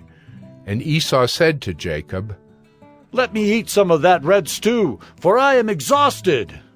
Therefore his name was called Edom. Jacob said, Sell me your birthright now. Esau said, I am about to die. Of what use is a birthright to me? Jacob said, Swear to me now. So he swore to him and sold his birthright to Jacob. Then Jacob gave Esau bread and lentil stew, and he ate and drank, and rose and went his way. Thus Esau despised his birthright. Genesis 26. Now there was a famine in the land, besides the former famine that was in the days of Abraham.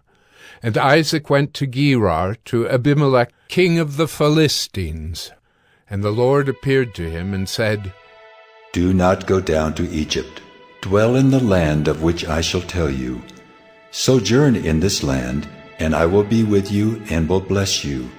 For to you and to your offspring I will give all these lands, and I will establish the oath that I swore to Abraham your father. I will multiply your offspring as the stars of heaven, and will give to your offspring all these lands. And in your offspring all the nations of the earth shall be blessed, because Abraham obeyed my voice and kept my charge, my commandments, my statutes, and my laws. So Isaac settled in Gerar. When the men of the place asked him about his wife, he said, She is my sister. For he feared to say, my wife, thinking, Lest the men of the place should kill me because of Rebekah. Because she was attractive in appearance. When he had been there a long time, Abimelech, king of the Philistines, looked out of a window and saw Isaac laughing with Rebekah, his wife.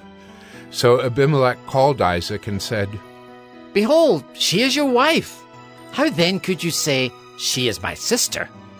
Isaac said to him, Because I thought, lest I die because of her. Abimelech said, What is this you have done to us? One of the people might easily have lain with your wife, and you would have brought guilt upon us. So Abimelech warned all the people, saying, Whoever touches this man or his wife shall surely be put to death. And Isaac sowed in that land, and reaped in the same year 100-fold. The Lord blessed him, and the man became rich, and gained more and more until he became very wealthy. He had possessions of flocks and herds, and many servants, so that the Philistines envied him. Now the Philistines had stopped and filled with earth all the wells that his father's servants had dug in the days of Abraham his father. And Abimelech said to Isaac, Go away from us, for you are much mightier than we. So Isaac departed from there and encamped in the valley of Gerar and settled there.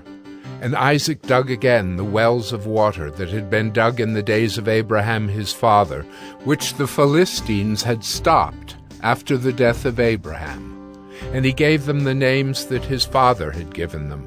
But when Isaac's servants dug in the valley and found there a well of spring water, the herdsmen of Gerar quarreled with Isaac's herdsmen, saying, "The water is ours." So he called the name of the well Esek, because they contended with him. Then they dug another well, and they quarreled over that also. So he called its name Sitnah. And he moved from there and dug another well, and they did not quarrel over it.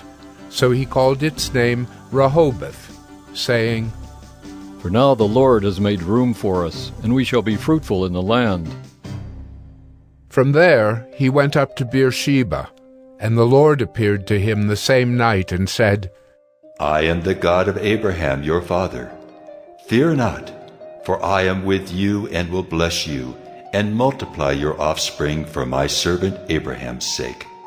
So he built an altar there, and called upon the name of the Lord, and pitched his tent there. And there Isaac's servants dug a well. When Abimelech went to him from Gerar with Ahuzzath his adviser, and Phicol the commander of his army, Isaac said to them, Why have you come to me, seeing that you hate me, and have sent me away from you?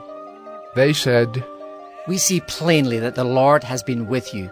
So we said, Let there be a sworn pact between us, between you and us, and let us make a covenant with you, that you will do us no harm, just as we have not touched you and have done to you nothing but good, and have sent you away in peace.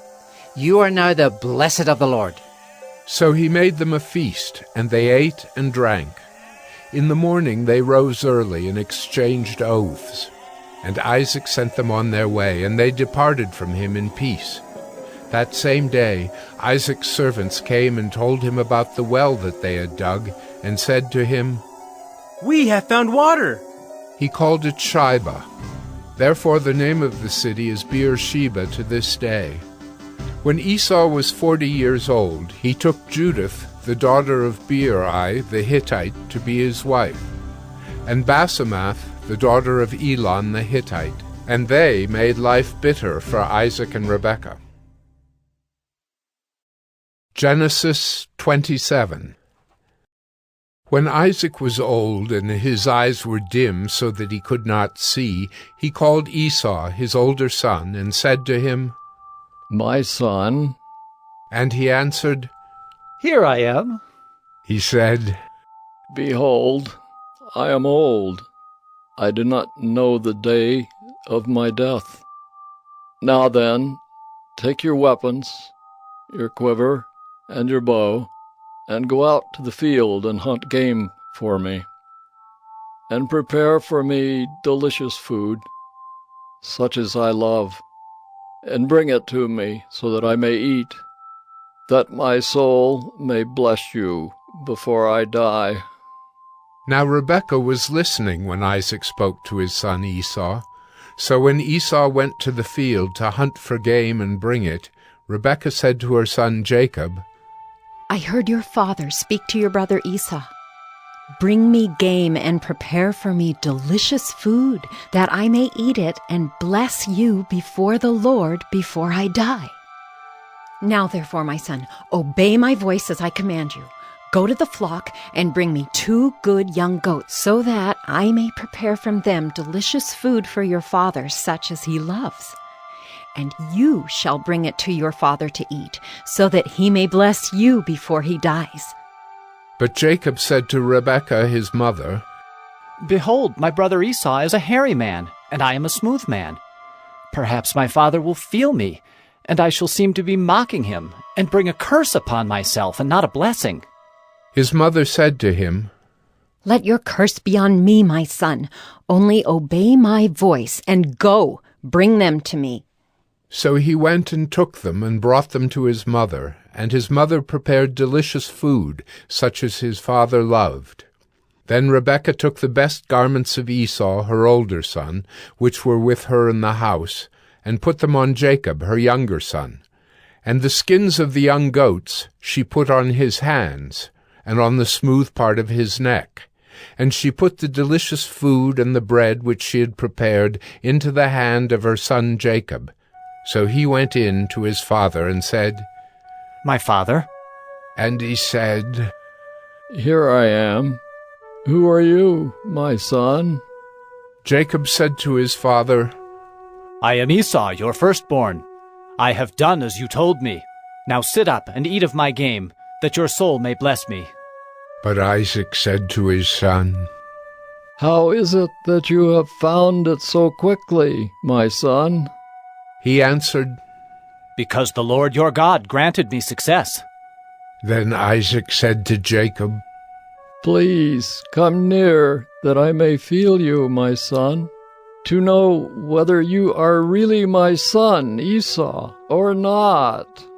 So Jacob went near to Isaac, his father, who felt him and said, The voice is Jacob's voice, but the hands are the hands of Esau. And he did not recognize him, because his hands were hairy like his brother Esau's hands. So he blessed him. He said, Are you really my son, Esau? He answered, I am.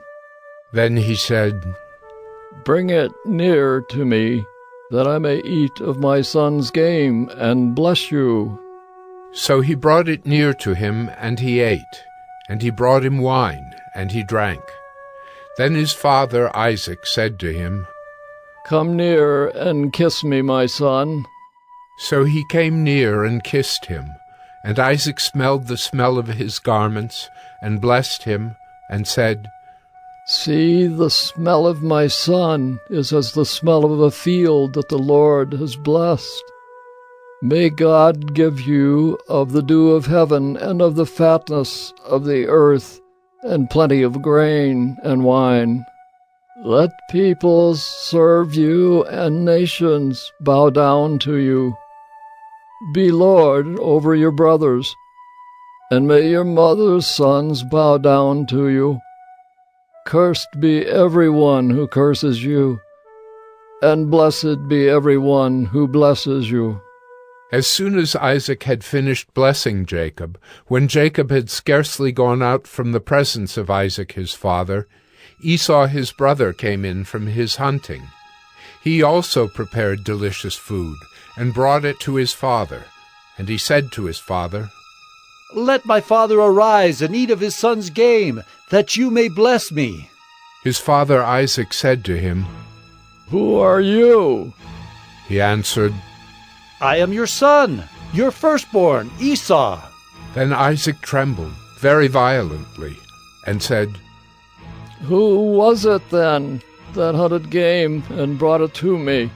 And I ate it all before you came. And I have blessed him? Yes, and he shall be blessed. As soon as Esau heard the words of his father, he cried out with an exceedingly great and bitter cry, and said to his father, Oh! Bless me, even me also, O my father! But he said, Your brother came deceitfully, and he has taken away your blessing. Esau said, Is he not rightly named Jacob? For he has cheated me these 2 times. He took away my birthright, and behold, now he has taken away my blessing. Then he said, Have you not reserved a blessing for me? Isaac answered and said to Esau, Behold, I have made him lord over you, and all his brothers I have given to him for servants. And with grain and wine I have sustained him. What then can I do for you, my son? Esau said to his father, Have you but one blessing, my father? Bless me, even me also, O my father! And Esau lifted up his voice and wept. Then Isaac his father answered and said to him, Behold, away from the fatness of the earth shall your dwelling be, and away from the dew of heaven on high. By your sword you shall live, and you shall serve your brother. But when you grow restless, you shall break his yoke from your neck. Now Esau hated Jacob because of the blessing with which his father had blessed him. And Esau said to himself, The days of mourning for my father are approaching. Then I will kill my brother Jacob. But the words of Esau, her older son, were told to Rebekah. So she sent and called Jacob, her younger son, and said to him, Behold, your brother Esau comforts himself about you by planning to kill you. Now therefore, my son, obey my voice. Arise, flee to Laban my brother in Haran, and stay with him a while, until your brother's fury turns away, until your brother's anger turns away from you, and he forgets what you have done to him. Then I will send and bring you from there. Why should I be bereft of you both in one day? Then Rebekah said to Isaac, I loathe my life because of the Hittite women. If Jacob marries one of the Hittite women like these, one of the women of the land, what good will my life be to me? Genesis 28. Then Isaac called Jacob and blessed him and directed him, You must not take a wife from the Canaanite women. Arise, go to Paddan Aram, to the house of Bethuel, your mother's father, and take as your wife from there one of the daughters of Laban, your mother's brother. God Almighty bless you and make you fruitful, and multiply you, that you may become a company of peoples. May he give the blessing of Abraham to you, and to your offspring with you, that you may take possession of the land of your sojournings that God gave to Abraham. Thus Isaac sent Jacob away, and he went to Paddan Aram, to Laban, the son of Bethuel the Aramean, the brother of Rebekah, Jacob's and Esau's mother. Now Esau saw that Isaac had blessed Jacob and sent him away to Paddan Aram to take a wife from there, and that as he blessed him, he directed him, You must not take a wife from the Canaanite women, and that Jacob had obeyed his father and his mother and gone to Paddan Aram. So when Esau saw that the Canaanite women did not please Isaac his father, Esau went to Ishmael and took as his wife, besides the wives he had, Mahalath, the daughter of Ishmael, Abraham's son, the sister of Nebaioth. Jacob left Beersheba and went toward Haran. And he came to a certain place and stayed there that night, because the sun had set. Taking one of the stones of the place, he put it under his head and lay down in that place to sleep. And he dreamed, and behold, there was a ladder set up on the earth, and the top of it reached to heaven. And behold, the angels of God were ascending and descending on it. And behold, the Lord stood above it and said, I am the Lord, the God of Abraham your father, and the God of Isaac. The land on which you lie I will give to you and to your offspring. Your offspring shall be like the dust of the earth, and you shall spread abroad to the west, and to the east, and to the north, and to the south. And in you and your offspring shall all the families of the earth be blessed. Behold, I am with you, and will keep you wherever you go, and will bring you back to this land. For I will not leave you until I have done what I have promised you. Then Jacob awoke from his sleep and said, Surely the Lord is in this place, and I did not know it. And he was afraid and said, How awesome is this place! This is none other than the house of God, and this is the gate of heaven. So early in the morning Jacob took the stone that he had put under his head and set it up for a pillar, and poured oil on the top of it. He called the name of that place Bethel, but the name of the city was Luz at the first. Then Jacob made a vow, saying, If God will be with me, and will keep me in this way that I go, and will give me bread to eat and clothing to wear, so that I come again to my father's house in peace, then the Lord shall be my God, and this stone which I have set up for a pillar shall be God's house. And of all that you give me, I will give a full tenth to you. Genesis 29. Then Jacob went on his journey, and came to the land of the people of the east. As he looked, he saw a well in the field, and behold, 3 flocks of sheep lying beside it, for out of that well the flocks were watered. The stone on the well's mouth was large, and when all the flocks were gathered there, the shepherds would roll the stone from the mouth of the well and water the sheep, and put the stone back in its place over the mouth of the well. Jacob said to them, "My brothers, where do you come from?" They said, "We are from Haran." He said to them, "Do you know Laban, the son of Nahor?" They said, "We know him." He said to them, "Is it well with him?" They said, "It is well, and see, Rachel his daughter is coming with the sheep." He said, "Behold, it is still high day. It is not time for the livestock to be gathered together. Water the sheep and go, pasture them." But they said, "We cannot until all the flocks are gathered together, and the stone is rolled from the mouth of the well. Then we water the sheep." While he was still speaking with them, Rachel came with her father's sheep, for she was a shepherdess. Now as soon as Jacob saw Rachel, the daughter of Laban, his mother's brother, and the sheep of Laban, his mother's brother, Jacob came near and rolled the stone from the well's mouth and watered the flock of Laban, his mother's brother. Then Jacob kissed Rachel and wept aloud. And Jacob told Rachel that he was her father's kinsman, and that he was Rebekah's son, and she ran and told her father. As soon as Laban heard the news about Jacob, his sister's son, he ran to meet him and embraced him and kissed him and brought him to his house. Jacob told Laban all these things, and Laban said to him, "Surely you are my bone and my flesh." And he stayed with him a month.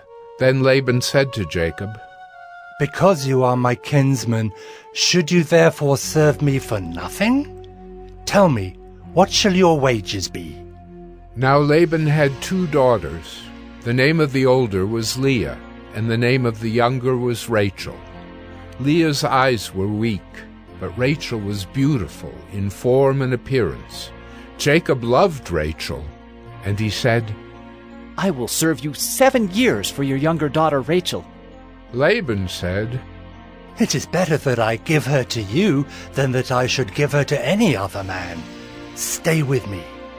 So Jacob served 7 years for Rachel, and they seemed to him but a few days, because of the love he had for her.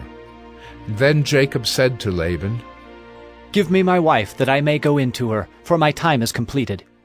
So Laban gathered together all the people of the place and made a feast. But in the evening he took his daughter Leah and brought her to Jacob, and he went in to her. Laban gave his female servant Zilpah to his daughter Leah to be her servant. And in the morning, behold, it was Leah. And Jacob said to Laban, "What is this you have done to me? Did I not serve with you for Rachel? Why then have you deceived me?" Laban said, "It is not so done in our country to give the younger before the firstborn. Complete the week of this one, and we will give you the other also in return for serving me another 7 years." Jacob did so, and completed her week. Then Laban gave him his daughter Rachel to be his wife. Laban gave his female servant Bilhah to his daughter Rachel to be her servant. So Jacob went in to Rachel also, and he loved Rachel more than Leah, and served Laban for another 7 years. When the Lord saw that Leah was hated, he opened her womb, but Rachel was barren. And Leah conceived and bore a son, and she called his name Reuben, for she said, "Because the Lord has looked upon my affliction, for now my husband will love me." She conceived again and bore a son, and said, "Because the Lord has heard that I am hated, he has given me this son also." And she called his name Simeon. Again she conceived and bore a son, and said, "Now this time my husband will be attached to me, because I have borne him 3 sons." Therefore his name was called Levi. And she conceived again, and bore a son, and said, This time I will praise the Lord. Therefore she called his name Judah. Then she ceased bearing. Genesis 30. When Rachel saw that she bore Jacob no children, she envied her sister. She said to Jacob, Give me children, or I shall die. Jacob's anger was kindled against Rachel, and he said, Am I in the place of God, who has withheld from you the fruit of the womb? Then she said, Here is my servant Bilhah. Go into her, so that she may give birth on my behalf, that even I may have children through her. So she gave him her servant Bilhah as a wife, and Jacob went in to her. And Bilhah conceived and bore Jacob a son. Then Rachel said, God has judged me, and has also heard my voice and given me a son. Therefore she called his name Dan.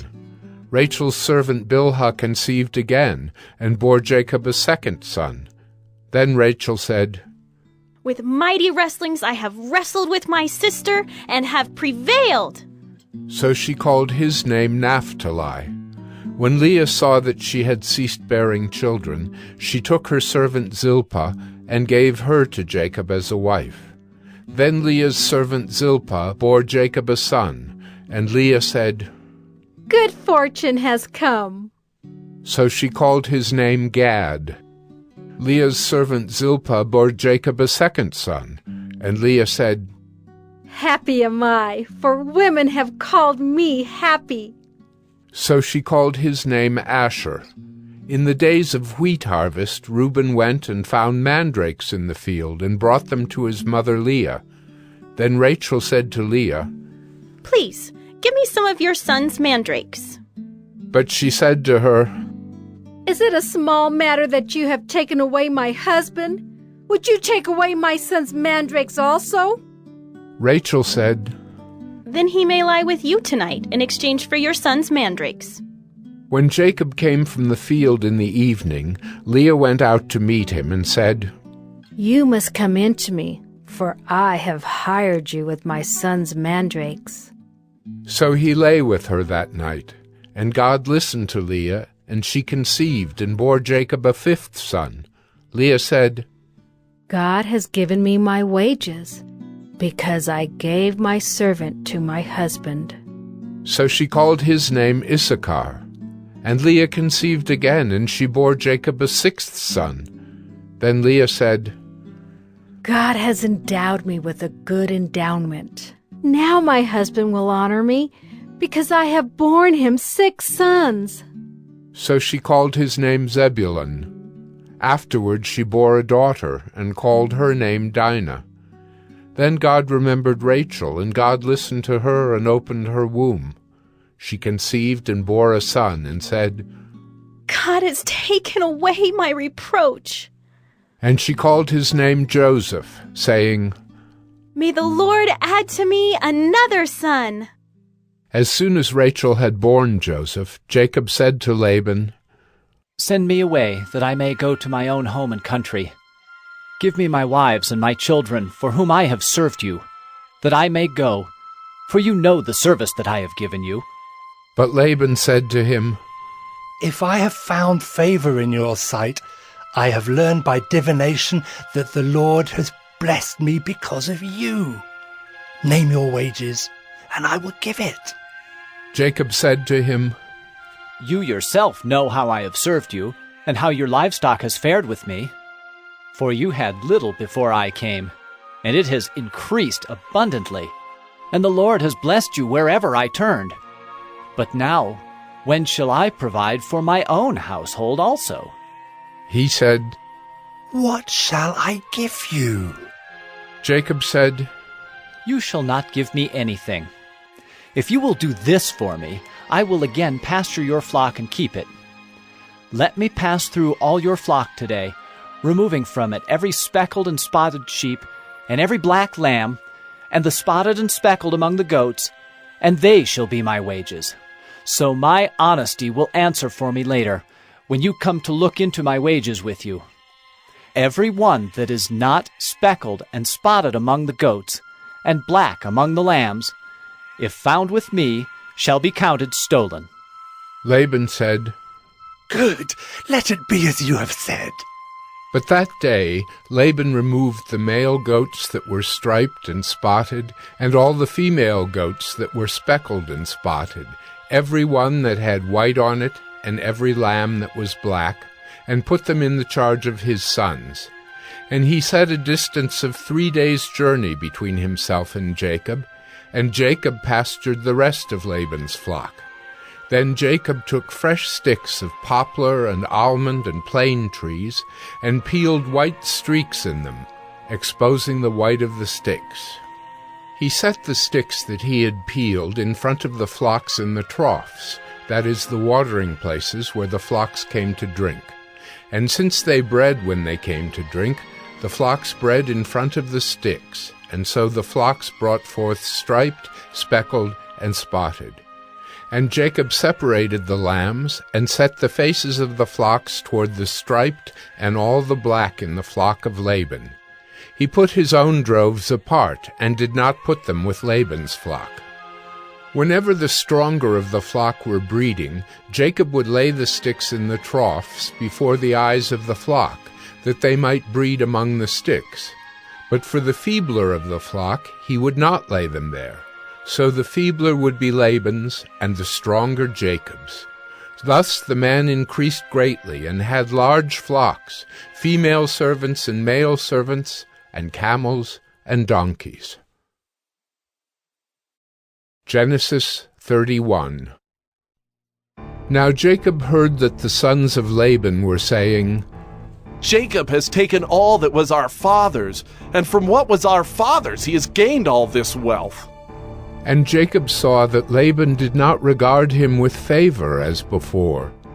Then the Lord said to Jacob, "Return to the land of your fathers and to your kindred, and I will be with you." So Jacob sent and called Rachel and Leah into the field, where his flock was, and said to them, "I see that your father does not regard me with favor as he did before. But the God of my father has been with me. You know that I have served your father with all my strength. Yet your father has cheated me and changed my wages 10 times. But God did not permit him to harm me. If he said, 'The spotted shall be your wages,' then all the flock bore spotted. And if he said, 'The striped shall be your wages,' then all the flock bore striped. Thus God has taken away the livestock of your father and given them to me. In the breeding season of the flock I lifted up my eyes and saw in a dream that the goats that mated with the flock were striped, spotted, and mottled. Then the angel of God said to me in the dream, 'Jacob.' And I said, 'Here I am.' And he said, 'Lift up your eyes and see, all the goats that mate with the flock are striped, spotted, and mottled. For I have seen all that Laban is doing to you.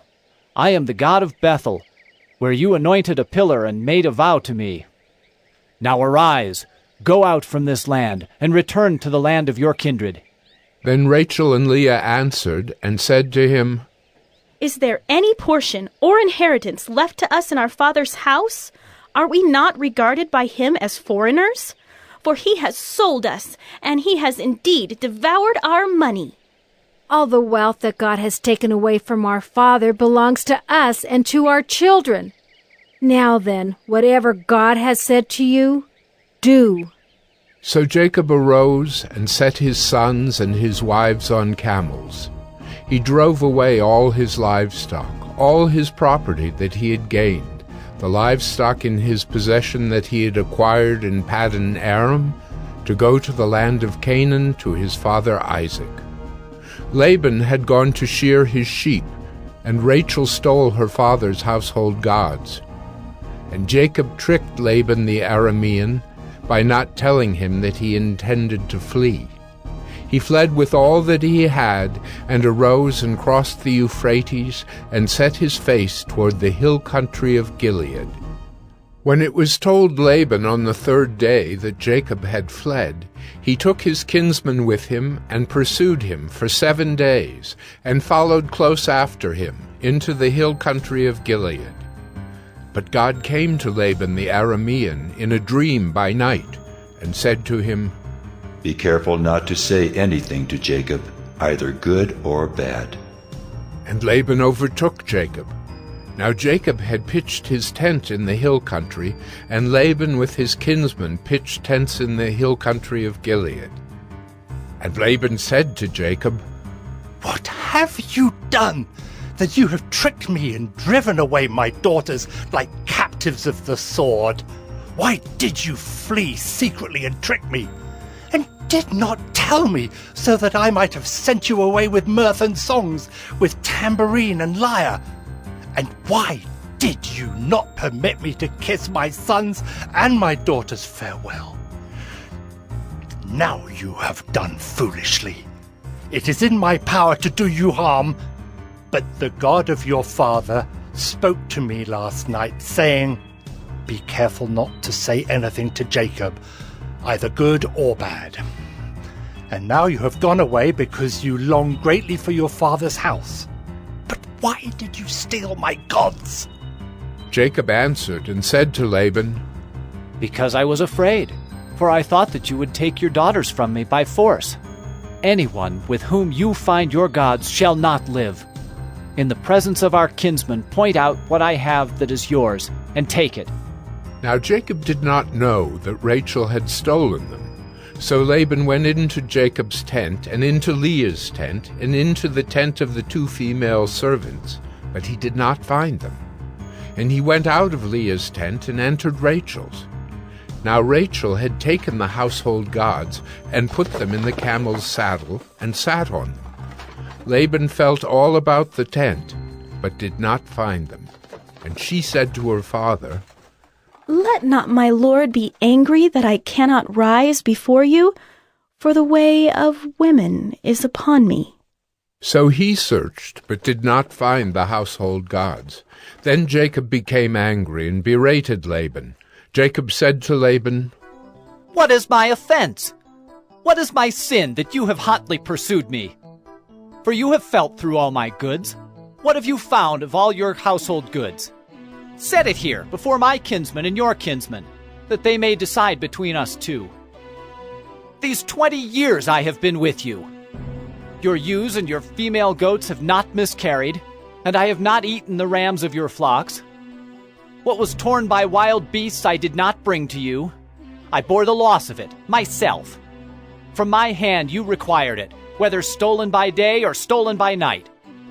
There I was. By day the heat consumed me, and the cold by night, and my sleep fled from my eyes. These 20 years I have been in your house. I served you 14 years for your 2 daughters, and 6 years for your flock, and you have changed my wages 10 times. If the God of my father, the God of Abraham, and the fear of Isaac had not been on my side, surely now you would have sent me away, empty-handed. God saw my affliction and the labor of my hands, and rebuked you last night. Then Laban answered and said to Jacob, The daughters are my daughters, the children are my children, the flocks are my flocks, and all that you see is mine. But what can I do this day for these my daughters, or for their children whom they have borne? Come now, let us make a covenant, you and I, and let it be a witness between you and me. So Jacob took a stone and set it up as a pillar, and Jacob said to his kinsmen, Gather stones. And they took stones and made a heap, and they ate there by the heap. Laban called it Jegar-sahadutha, but Jacob called it Galeed. Laban said, This heap is a witness between you and me today. Therefore he named it Galeed and Mizpah, for he said, The Lord watch between you and me when we are out of one another's sight. If you oppress my daughters, or if you take wives besides my daughters, although no one is with us, see, God is witness between you and me. Then Laban said to Jacob, See this heap and the pillar, which I have set between you and me. This heap is a witness, and the pillar is a witness, that I will not pass over this heap to you, and you will not pass over this heap and this pillar to me to do harm. The God of Abraham and the God of Nahor, the God of their father, judge between us. So Jacob swore by the fear of his father Isaac, and Jacob offered a sacrifice in the hill country, and called his kinsmen to eat bread. They ate bread and spent the night in the hill country. Early in the morning Laban arose and kissed his grandchildren and his daughters and blessed them. Then Laban departed and returned home. Genesis 32. Jacob went on his way, and the angels of God met him. And when Jacob saw them, he said, "This is God's camp." So he called the name of that place Mahanaim. And Jacob sent messengers before him to Esau his brother in the land of Seir, the country of Edom, instructing them, "Thus you shall say to my lord Esau, Thus says your servant Jacob, I have sojourned with Laban and stayed until now. I have oxen, donkeys, flocks, male servants and female servants. I have sent to tell my lord, in order that I may find favor in your sight." And the messengers returned to Jacob, saying, "We came to your brother Esau, and he is coming to meet you, and there are 400 men with him." Then Jacob was greatly afraid and distressed. He divided the people who were with him and the flocks and herds and camels into 2 camps, thinking, "If Esau comes to the one camp and attacks it, then the camp that is left will escape." And Jacob said, "O God of my father Abraham, and God of my father Isaac, O Lord, who said to me, Return to your country and to your kindred, that I may do you good. I am not worthy of the least of all the deeds of steadfast love, and all the faithfulness that you have shown to your servant. For with only my staff I crossed this Jordan, and now I have become 2 camps. Please deliver me from the hand of my brother, from the hand of Esau, for I fear him, that he may come and attack me, the mothers with the children. But you said, I will surely do you good, and make your offspring as the sand of the sea, which cannot be numbered for multitude." So he stayed there that night, and from what he had with him he took a present for his brother Esau, 200 female goats and 20 male goats, 200 ewes and 20 rams, 30 milking camels and their calves, 40 cows and 10 bulls, 20 female donkeys, and 10 male donkeys. These he handed over to his servants, every drove by itself, and said to his servants, "Pass on ahead of me, and put a space between drove and drove." He instructed the first, "When Esau my brother meets you and asks you, To whom do you belong? Where are you going? And whose are these ahead of you? Then you shall say, They belong to your servant Jacob. They are a present sent to my lord Esau. And, moreover, he is behind us." He likewise instructed the second and the third and all who followed the droves. "You shall say the same thing to Esau when you find him, and you shall say, Moreover, your servant Jacob is behind us." For he thought, "I may appease him with the present that goes ahead of me, and afterward I shall see his face. Perhaps he will accept me." So the present passed on ahead of him, and he himself stayed that night in the camp. The same night he arose and took his 2 wives, his 2 female servants, and his 11 children, and crossed the ford of the Jabbok. He took them and sent them across the stream and everything else that he had, and Jacob was left alone. And a man wrestled with him until the breaking of the day. When the man saw that he did not prevail against Jacob, he touched his hip socket, and Jacob's hip was put out of joint as he wrestled with him. Then he said, "Let me go, for the day has broken." But Jacob said, I will not let you go unless you bless me." And he said to him, "What is your name?" And he said, "Jacob." Then he said, "Your name shall no longer be called Jacob, but Israel, for you have striven with God and with men, and have prevailed." Then Jacob asked him, "Please, tell me your name." But he said, "Why is it that you ask my name?" And there he blessed him.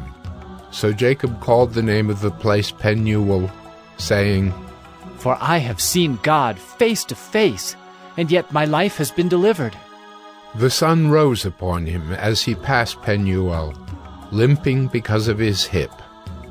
Therefore to this day the people of Israel do not eat the sinew of the thigh that is on the hip socket, because he touched the socket of Jacob's hip on the sinew of the thigh. Genesis 33. And Jacob lifted up his eyes and looked, and behold, Esau was coming, and 400 men with him.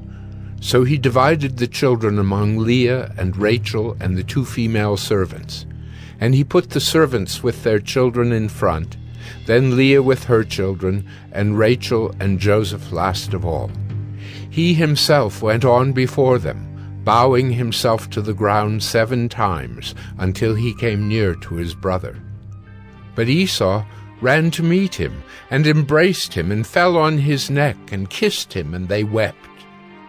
And when Esau lifted up his eyes, and saw the women and children, he said, "Who are these with you?"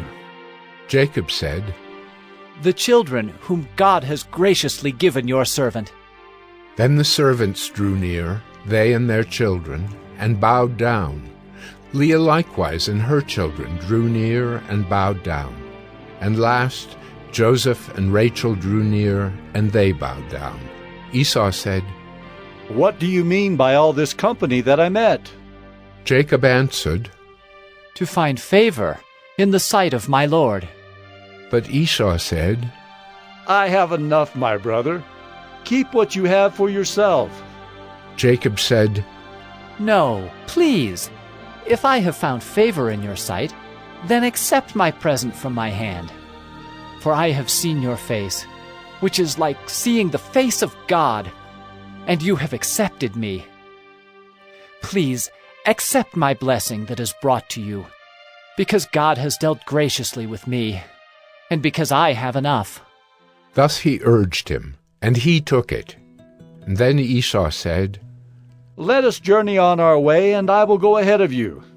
But Jacob said to him, "My Lord knows that the children are frail, and that the nursing flocks and herds are a care to me.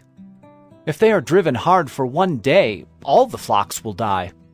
Let my Lord pass on ahead of his servant, and I will lead on slowly, at the pace of the livestock that are ahead of me, and at the pace of the children, until I come to my Lord in Seir."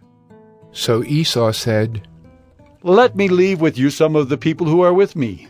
But he said, "What need is there? Let me find favor in the sight of my Lord."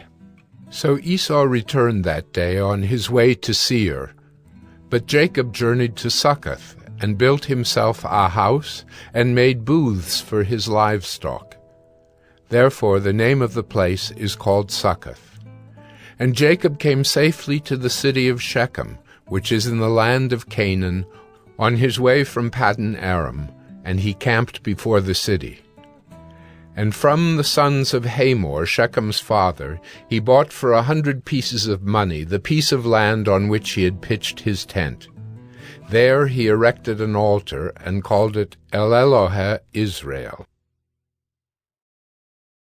Genesis 34. Now Dinah, the daughter of Leah, whom she had borne to Jacob, went out to see the women of the land. And when Shechem, the son of Hamor the Hivite, the prince of the land, saw her, he seized her, and lay with her, and humiliated her. And his soul was drawn to Dinah, the daughter of Jacob. He loved the young woman, and spoke tenderly to her. So Shechem spoke to his father Hamor, saying, "Get me this girl for my wife." Now Jacob heard that he had defiled his daughter Dinah, but his sons were with his livestock in the field, so Jacob held his peace until they came. And Hamor, the father of Shechem, went out to Jacob to speak with him. The sons of Jacob had come in from the field as soon as they heard of it, and the men were indignant and very angry, because he had done an outrageous thing in Israel by lying with Jacob's daughter, for such a thing must not be done. But Hamor spoke with them, saying, The soul of my son Shechem longs for your daughter. Please give her to him to be his wife. Make marriages with us, give your daughters to us, and take our daughters for yourselves. You shall dwell with us, and the land shall be open to you. Dwell and trade in it, and get property in it. Shechem also said to her father and to her brothers, Let me find favor in your eyes, and whatever you say to me I will give. Ask me for as great a bride price and gift as you will, and I will give whatever you say to me. Only give me the young woman to be my wife. The sons of Jacob answered Shechem and his father Hamor deceitfully, because he had defiled their sister Dinah. They said to them, We cannot do this thing to give our sister to one who is uncircumcised, for that would be a disgrace to us. Only on this condition will we agree with you, that you will become as we are by every male among you being circumcised.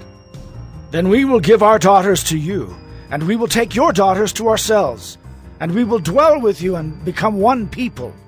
But if you will not listen to us and be circumcised, then we will take our daughter, and we will be gone. Their words pleased Hamor and Hamor's son Shechem, and the young man did not delay to do the thing, because he delighted in Jacob's daughter. Now he was the most honored of all his father's house. So Hamor and his son Shechem came to the gate of their city, and spoke to the men of their city, saying, These men are at peace with us. Let them dwell in the land and trade in it, for behold, the land is large enough for them. Let us take their daughters as wives, and let us give them our daughters. Only on this condition will the men agree to dwell with us to become one people, when every male among us is circumcised as they are circumcised. Will not their livestock, their property, and all their beasts be ours? Only let us agree with them, and they will dwell with us. And all who went out of the gate of his city listened to Hamor and his son Shechem, and every male was circumcised, all who went out of the gate of his city. On the third day, when they were sore, two of the sons of Jacob, Simeon and Levi, Dinah's brothers, took their swords and came against the city while it felt secure, and killed all the males. They killed Hamor and his son Shechem with the sword, and took Dinah out of Shechem's house, and went away.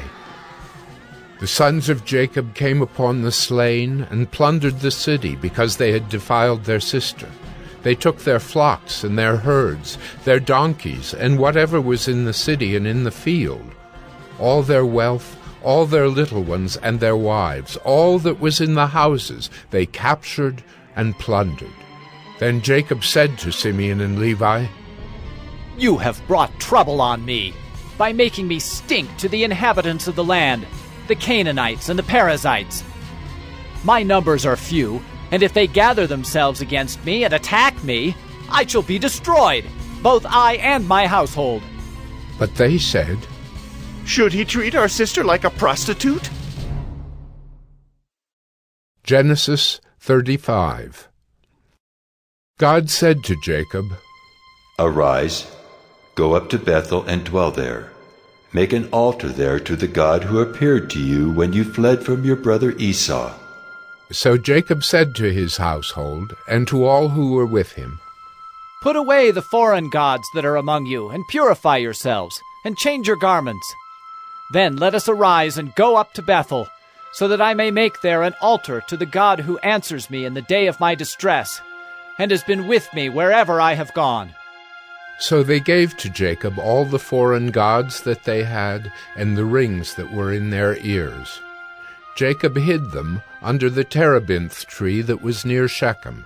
And as they journeyed, a terror from God fell upon the cities that were around them, so that they did not pursue the sons of Jacob. And Jacob came to Luz, that is Bethel, which is in the land of Canaan, he and all the people who were with him. And there he built an altar, and called the place El Bethel, because there God had revealed himself to him when he fled from his brother. And Deborah, Rebekah's nurse, died, and she was buried under an oak below Bethel. So he called its name Alon-Bacuth. God appeared to Jacob again when he came from Paddan Aram, and blessed him. And God said to him, Your name is Jacob. No longer shall your name be called Jacob, but Israel shall be your name. So he called his name Israel. And God said to him, I am God Almighty. Be fruitful and multiply. A nation and a company of nations shall come from you, and kings shall come from your own body. The land that I gave to Abraham and Isaac I will give to you, and I will give the land to your offspring after you. Then God went up from him in the place where he had spoken with him. And Jacob set up a pillar in the place where he had spoken with him, a pillar of stone. He poured out a drink offering on it, and poured oil on it. So Jacob called the name of the place where God had spoken with him Bethel. Then they journeyed from Bethel. When they were still some distance from Ephrath, Rachel went into labor, and she had hard labor. And when her labor was at its hardest, the midwife said to her, Do not fear, for you have another son. And as her soul was departing, for she was dying, she called his name Ben-Oni, but his father called him Benjamin. So Rachel died, and she was buried on the way to Ephrath, that is, Bethlehem. And Jacob set up a pillar over her tomb. It is the pillar of Rachel's tomb, which is there to this day. Israel journeyed on, and pitched his tent beyond the Tower of Eder.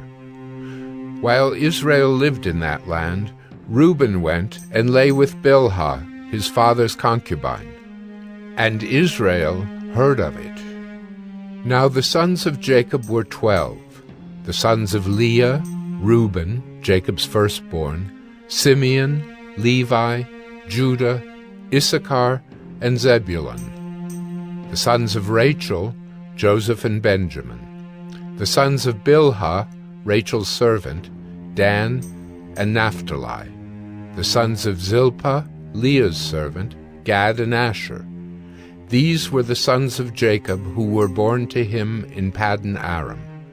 And Jacob came to his father Isaac at Mamre, or Kiriath Arba, that is, Hebron, where Abraham and Isaac had sojourned. Now the days of Isaac were 180 years, and Isaac breathed his last, and he died and was gathered to his people, old and full of days. And his sons Esau and Jacob buried him. Genesis 36. These are the generations of Esau, that is, Edom.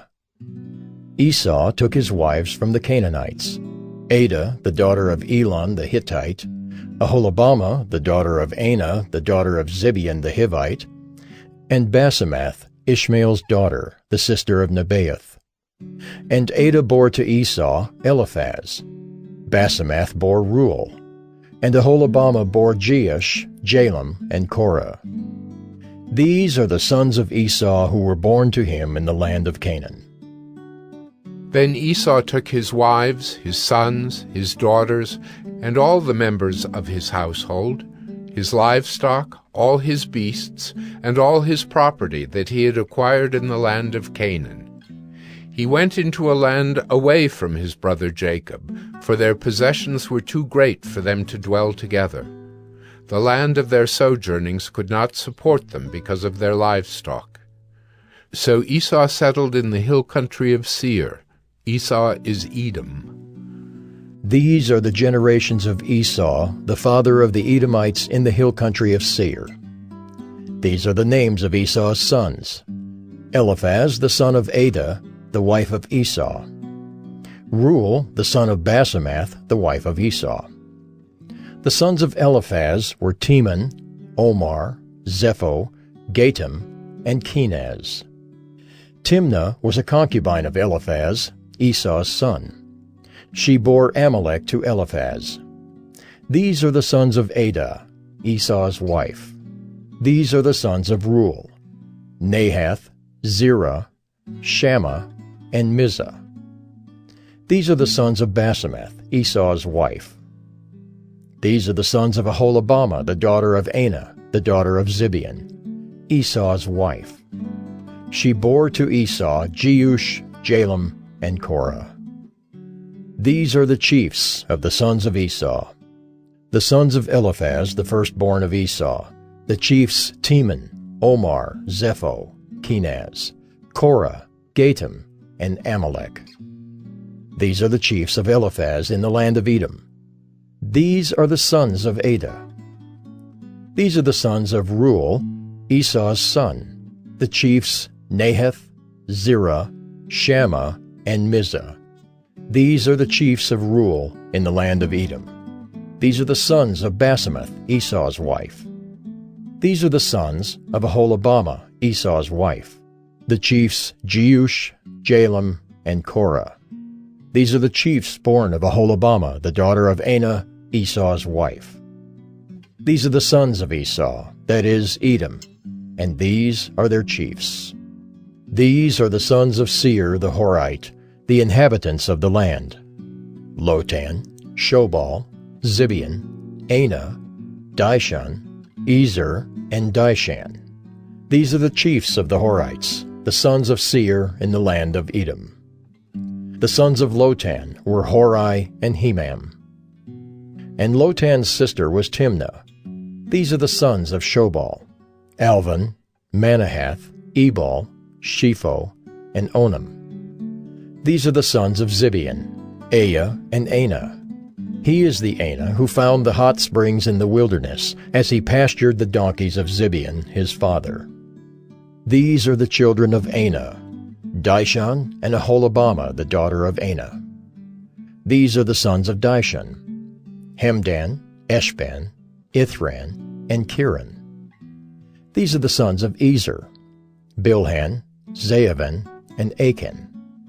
These are the sons of Dishan: Uz and Aran. These are the chiefs of the Horites, the chiefs Lotan, Shobal, Zibeon, Anah, Dishon, Ezer, and Dishan. These are the chiefs of the Horites, chief by chief, in the land of Seir. These are the kings who reigned in the land of Edom before any king reigned over the Israelites. Bela the son of Beor reigned in Edom, the name of his city being Dinhabah. Bela died, and Jobab the son of Zerah of Bozrah reigned in his place. Jobab died, and Husham of the land of the Temanites reigned in his place. Husham died, and Hadad the son of Bedad, who defeated Midian in the country of Moab, reigned in his place, the name of his city being Avith. Hadad died, and Samlah of Masrekah reigned in his place. Samlah died, and Shaul of Rehoboth on the Euphrates reigned in his place. Shaul died, and Baal-Hanan the son of Achbor reigned in his place. Baal-Hanan the son of Achbor died, and Hadar reigned in his place, the name of his city being Pau. His wife's name was Mehetabel, the daughter of Matred, daughter of Mezahab. These are the names of the chiefs of Esau, according to their clans and their dwelling places, by their names: the chiefs Timnah, Alva, Jetheth, Aholibamah, Elah, Pinon, Kenaz, Teman, Mibzar, Magdiel, and Iram. These are the chiefs of Edom, that is, Esau, the father of Edom, according to their dwelling places in the land of their possession. Genesis 37. Jacob lived in the land of his father's sojournings, in the land of Canaan. These are the generations of Jacob. Joseph, being 17 years old, was pasturing the flock with his brothers. He was a boy with the sons of Bilhah and Zilpah, his father's wives. And Joseph brought a bad report of them to their father. Now Israel loved Joseph more than any other of his sons, because he was the son of his old age. And he made him a robe of many colors. But when his brothers saw that their father loved him more than all his brothers, they hated him, and could not speak peacefully to him. Now Joseph had a dream, and when he told it to his brothers, they hated him even more. He said to them, "Hear this dream that I have dreamed. Behold, we were binding sheaves in the field, and behold, my sheaf arose and stood upright. And behold, your sheaves gathered around it and bowed down to my sheaf." His brothers said to him, "Are you indeed to reign over us, or are you indeed to rule over us?" So they hated him even more for his dreams and for his words. Then he dreamed another dream, and told it to his brothers, and said, "Behold, I have dreamed another dream. Behold, the sun, the moon, and 11 stars were bowing down to me." But when he told it to his father and to his brothers, his father rebuked him and said to him, "What is this dream that you have dreamed? Shall I and your mother and your brothers indeed come to bow ourselves to the ground before you?" And his brothers were jealous of him, but his father kept the saying in mind. Now his brothers went to pasture their father's flock near Shechem. And Israel said to Joseph, "Are not your brothers pasturing the flock at Shechem? Come, I will send you to them." And he said to him, "Here I am." So he said to him, "Go now, see if it is well with your brothers and with the flock, and bring me word." So he sent him from the valley of Hebron, and he came to Shechem. And a man found him wandering in the fields, and the man asked him, "What are you seeking?" "I am seeking my brothers." He said, "Tell me, please, where they are pasturing the flock?" And the man said, "They have gone away, for I heard them say, 'Let us go to Dothan.'" So Joseph went after his brothers, and found them at Dothan. They saw him from afar, and before he came near to them, they conspired against him to kill him. They said to one another, "Here comes this dreamer." "Come now, let us kill him and throw him into one of the pits. Then we will say that a fierce animal has devoured him, and we will see what will become of his dreams." But when Reuben heard it, he rescued him out of their hands, saying, "Let us not take his life." And Reuben said to them, "Shed no blood. Throw him into this pit here in the wilderness. But do not lay a hand on him." That he might rescue him out of their hand to restore him to his father. So when Joseph came to his brothers, they stripped him of his robe, the robe of many colors that he wore. And they took him and threw him into a pit. The pit was empty. There was no water in it. Then they sat down to eat. And looking up, they saw a caravan of Ishmaelites coming from Gilead, with their camels bearing gum, balm, and myrrh, on their way to carry it down to Egypt. Then Judah said to his brothers, "What profit is it if we kill our brother and conceal his blood? Come, let us sell him to the Ishmaelites, and let not our hand be upon him, for he is our brother, our own flesh." And his brothers listened to him. Then Midianite traders passed by, and they drew Joseph up and lifted him out of the pit and sold him to the Ishmaelites for 20 shekels of silver. They took Joseph to Egypt. When Reuben returned to the pit and saw that Joseph was not in the pit, he tore his clothes and returned to his brothers and said, "The boy is gone, and I, where shall I go?" Then they took Joseph's robe and slaughtered a goat and dipped the robe in the blood. And they sent the robe of many colors and brought it to their father and said, "This we have found. Please identify whether it is your son's robe or not." And he identified it and said, "It is my son's robe. A fierce animal has devoured him. Joseph is without doubt torn to pieces." Then Jacob tore his garments, and put sackcloth on his loins, and mourned for his son many days. All his sons and all his daughters rose up to comfort him, but he refused to be comforted, and said, No, I shall go down to Sheol to my son, mourning. Thus his father wept for him. Meanwhile, the Midianites had sold him in Egypt to Potiphar, an officer of Pharaoh, the captain of the guard. Genesis 38. It happened at that time that Judah went down from his brothers and turned aside to a certain Adullamite, whose name was Hira. There Judah saw the daughter of a certain Canaanite, whose name was Shua. He took her and went in to her, and she conceived and bore a son, and he called his name She conceived again and bore a son, and she called his name Onan. Yet again she bore a son, and she called his name Shelah. Judah was in Chezib when she bore him. And Judah took a wife for his firstborn, and her name was Tamar. But Judah's firstborn, was wicked in the sight of the Lord, and the Lord put him to death. Then Judah said to Onan, Go into your brother's wife, and perform the duty of a brother-in-law to her, and raise up offspring for your brother. But Onan knew that the offspring would not be his. So whenever he went in to his brother's wife, he would waste the semen on the ground, so as not to give offspring to his brother. And what he did was wicked in the sight of the Lord, and he put him to death also. Then Judah said to Tamar, his daughter-in-law, Remain a widow in your father's house, till Shelah my son grows up. For he feared that he would die like his brothers. So Tamar went and remained in her father's house. In the course of time the wife of Judah, Shua's daughter, died.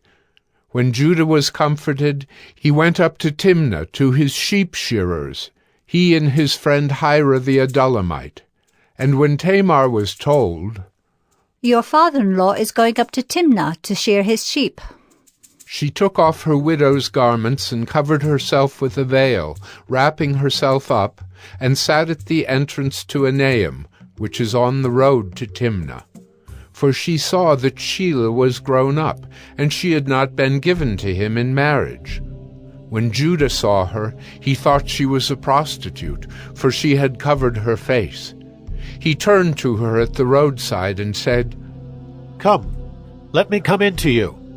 For he did not know that she was his daughter-in-law. She said, What will you give me that you may come in to me? He answered, I will send you a young goat from the flock. And she said, If you give me a pledge until you send it. He said, What pledge shall I give you? She replied, Your signet, and your cord, and your staff that is in your hand. So he gave them to her and went in to her, and she conceived by him. Then she arose and went away, and taking off her veil, she put on the garments of her widowhood. When Judah sent the young goat by his friend the Adullamite to take back the pledge from the woman's hand, he did not find her. And he asked the men of the place, Where is the cult prostitute who was at Enaim at the roadside? And they said, No cult prostitute has been here. So he returned to Judah and said, I have not found her. Also the men of the place said, No cult prostitute has been here. And Judah replied, Let her keep the things as her own, or we shall be laughed at.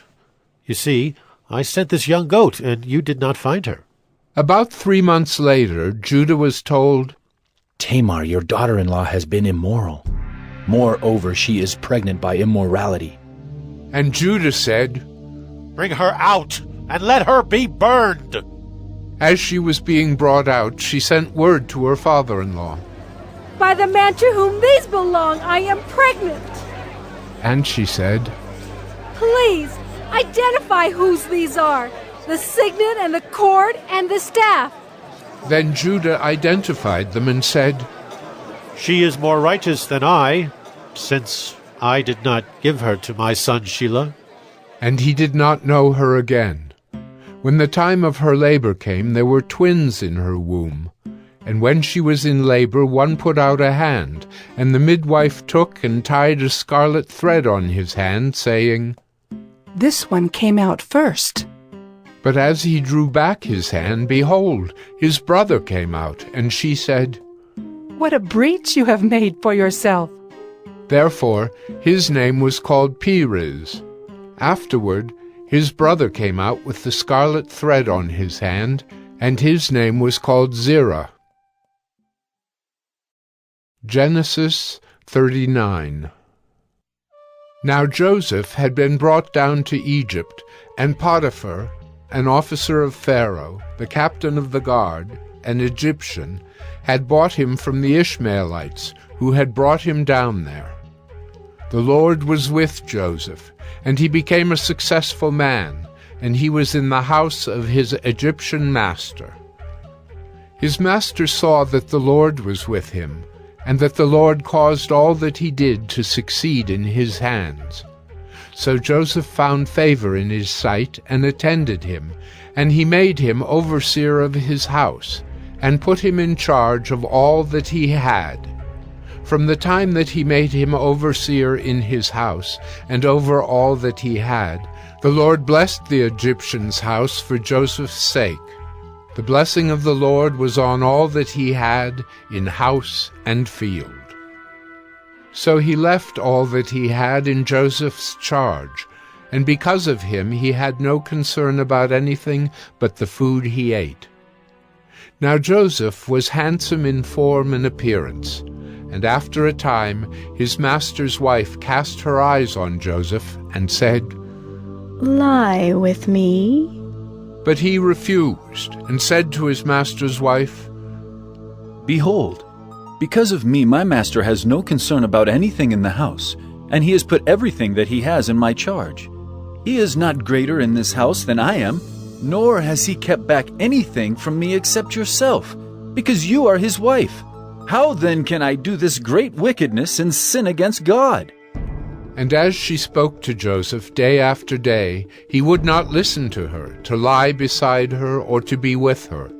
But one day, when he went into the house to do his work, and none of the men of the house was there in the house, she caught him by his garment, saying, Lie with me. But he left his garment in her hand and fled, and got out of the house. And as soon as she saw that he had left his garment in her hand, and had fled out of the house, she called to the men of her household, and said to them, See, he has brought among us a Hebrew to laugh at us. He came in to me to lie with me, and I cried out with a loud voice.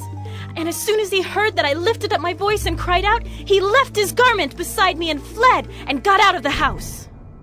Then she laid up his garment by her until his master came home, and she told him the same story, saying, The Hebrew servant whom you have brought among us came in to me to laugh at me. But as soon as I lifted up my voice and cried, he left his garment beside me and fled out of the house. As soon as his master heard the words that his wife spoke to him, This is the way your servant treated me. his anger was kindled, and Joseph's master took him and put him into the prison, the place where the king's prisoners were confined, and he was there in prison. But the Lord was with Joseph, and showed him steadfast love, and gave him favor in the sight of the keeper of the prison. And the keeper of the prison put Joseph in charge of all the prisoners who were in the prison. Whatever was done there, he was the one who did it. The keeper of the prison paid no attention to anything that was in Joseph's charge, because the Lord was with him, and whatever he did, the Lord made it succeed. Genesis 40. Some time after this, the cupbearer of the king of Egypt and his baker committed an offense against their lord, the king of Egypt. And Pharaoh was angry with his two officers, the chief cupbearer and the chief baker, and he put them in custody in the house of the captain of the guard, in the prison where Joseph was confined. The captain of the guard appointed Joseph to be with them, and he attended them.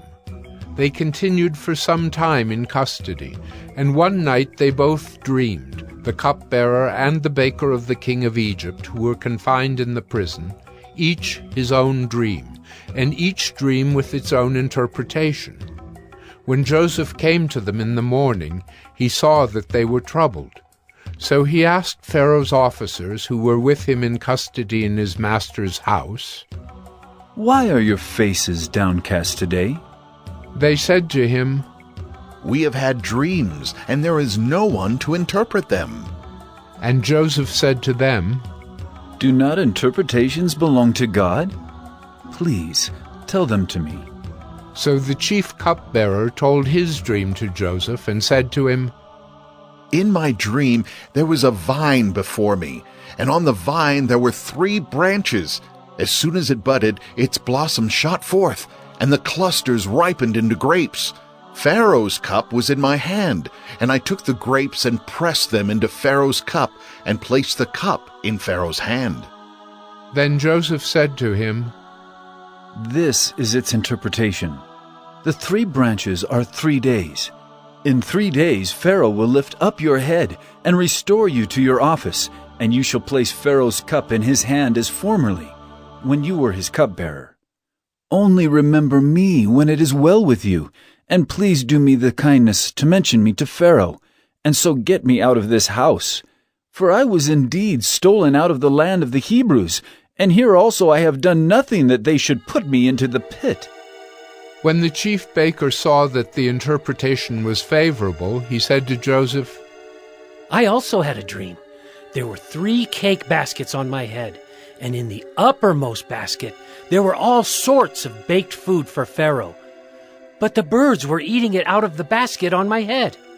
And Joseph answered and said, "This is its interpretation. The 3 baskets are 3 days. In 3 days Pharaoh will lift up your head from you and hang you on a tree, and the birds will eat the flesh from you." On the 3rd day, which was Pharaoh's birthday, he made a feast for all his servants, and lifted up the head of the chief cupbearer and the head of the chief baker among his servants. He restored the chief cupbearer to his position, and he placed the cup in Pharaoh's hand. But he hanged the chief baker, as Joseph had interpreted to them. Yet the chief cupbearer did not remember Joseph, but forgot him. Genesis 41. After 2 whole years, Pharaoh dreamed that he was standing by the Nile, and behold, there came up out of the Nile 7 cows, attractive and plump, and they fed in the reed grass. And behold, 7 other cows, ugly and thin, came up out of the Nile after them, and stood by the other cows on the bank of the Nile. And the ugly thin cows ate up the 7 attractive plump cows. And Pharaoh awoke. And he fell asleep and dreamed a second time. And behold, 7 ears of grain, plump and good, were growing on one stalk. And behold, after them sprouted 7 ears, thin, and blighted by the east wind. And the thin ears swallowed up the 7 plump, full ears. And Pharaoh awoke, and behold, it was a dream. So in the morning his spirit was troubled, and he sent and called for all the magicians of Egypt and all its wise men.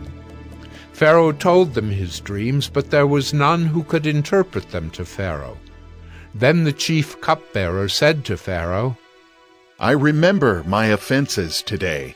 When Pharaoh was angry with his servants and put me and the chief baker in custody in the house of the captain of the guard, we dreamed on the same night, he and I, each having a dream with its own interpretation.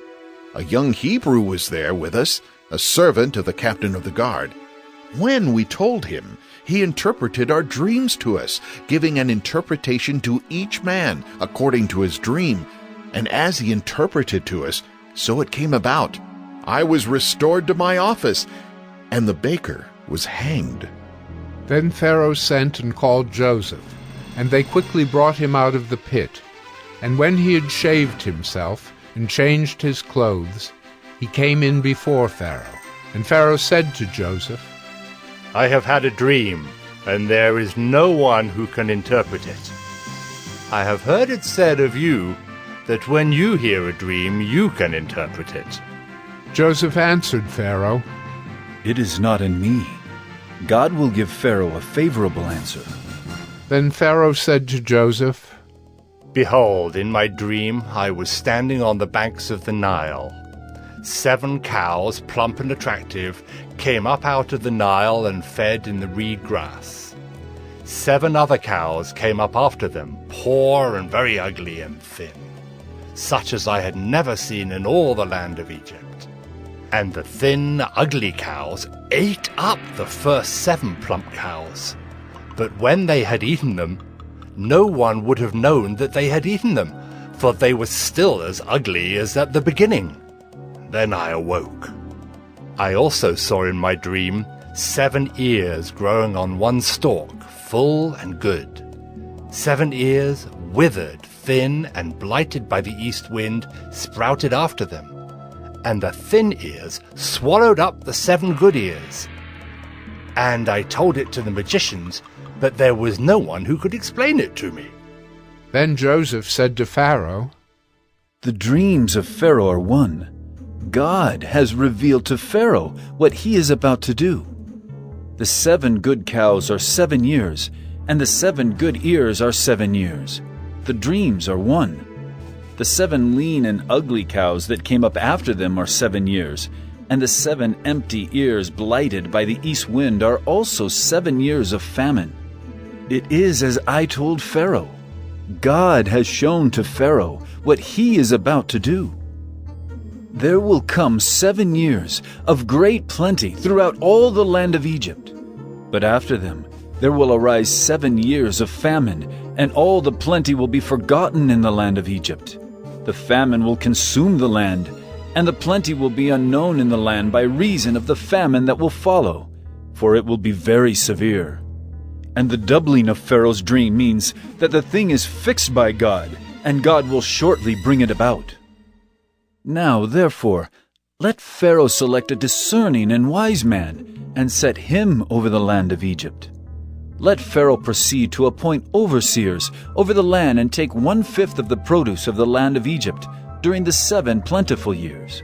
And let them gather all the food of these good years that are coming, and store up grain under the authority of Pharaoh for food in the cities, and let them keep it. That food shall be a reserve for the land against the 7 years of famine that are to occur in the land of Egypt, so that the land may not perish through the famine. This proposal pleased Pharaoh and all his servants. And Pharaoh said to his servants, Can we find a man like this, in whom is the Spirit of God?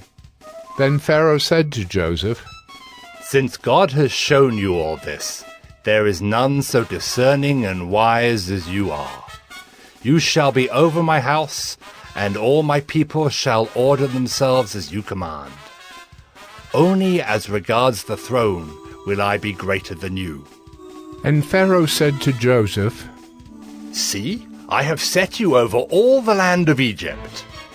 Then Pharaoh took his signet ring from his hand and put it on Joseph's hand, and clothed him in garments of fine linen, and put a gold chain about his neck. And he made him ride in his 2nd chariot, and they called out before him, Bow the knee! Thus he set him over all the land of Egypt. Moreover, Pharaoh said to Joseph, I am Pharaoh, and without your consent, no one shall lift up hand or foot in all the land of Egypt.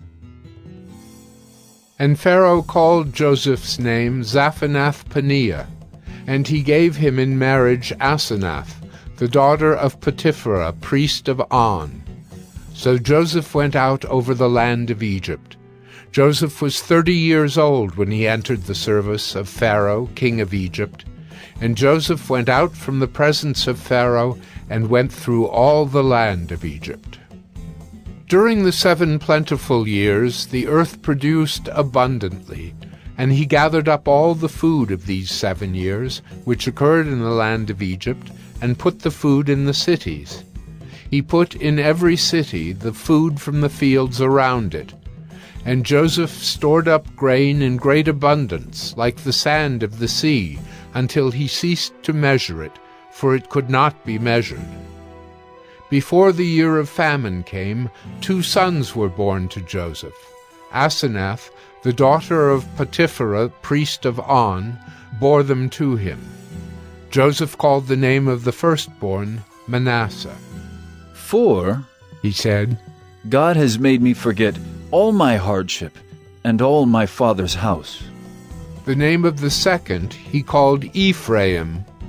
For God has made me fruitful in the land of my affliction. The 7 years of plenty that occurred in the land of Egypt came to an end, and the 7 years of famine began to come, as Joseph had said. There was famine in all lands, but in all the land of Egypt there was bread. When all the land of Egypt was famished, the people cried to Pharaoh for bread. Pharaoh said to all the Egyptians, "Go to Joseph. What he says to you, do." So when the famine had spread over all the land, Joseph opened all the storehouses and sold to the Egyptians, for the famine was severe in the land of Egypt. Moreover, all the earth came to Egypt to Joseph to buy grain, because the famine was severe over all the earth. Genesis 42. When Jacob learned that there was grain for sale in Egypt, he said to his sons, "Why do you look at one another?" And he said, "Behold, I have heard that there is grain for sale in Egypt. Go down and buy grain for us there, that we may live and not die." So 10 of Joseph's brothers went down to buy grain in Egypt. But Jacob did not send Benjamin, Joseph's brother, with his brothers, for he feared that harm might happen to him. Thus the sons of Israel came to buy among the others who came, for the famine was in the land of Canaan. Now Joseph was governor over the land. He was the one who sold to all the people of the land. And Joseph's brothers came and bowed themselves before him with their faces to the ground. Joseph saw his brothers and recognized them, but he treated them like strangers and spoke roughly to them. "Where do you come from?" he said. They said, "From the land of Canaan, to buy food." And Joseph recognized his brothers, but they did not recognize him. And Joseph remembered the dreams that he had dreamed of them. And he said to them, "You are spies! You have come to see the nakedness of the land." They said to him, "No, my lord, your servants have come to buy food. We are all sons of one man. We are honest men. Your servants have never been spies." He said to them, "No, it is the nakedness of the land that you have come to see." And they said, "We, your servants, are 12 brothers, the sons of one man in the land of Canaan. And behold, the youngest is this day with our father, and one is no more." But Joseph said to them, "It is as I said to you. You are spies. By this you shall be tested. By the life of Pharaoh, you shall not go from this place unless your youngest brother comes here. Send one of you, and let him bring your brother, while you remain confined, that your words may be tested, whether there is truth in you, or else, by the life of Pharaoh, surely you are spies." And he put them all together in custody for 3 days.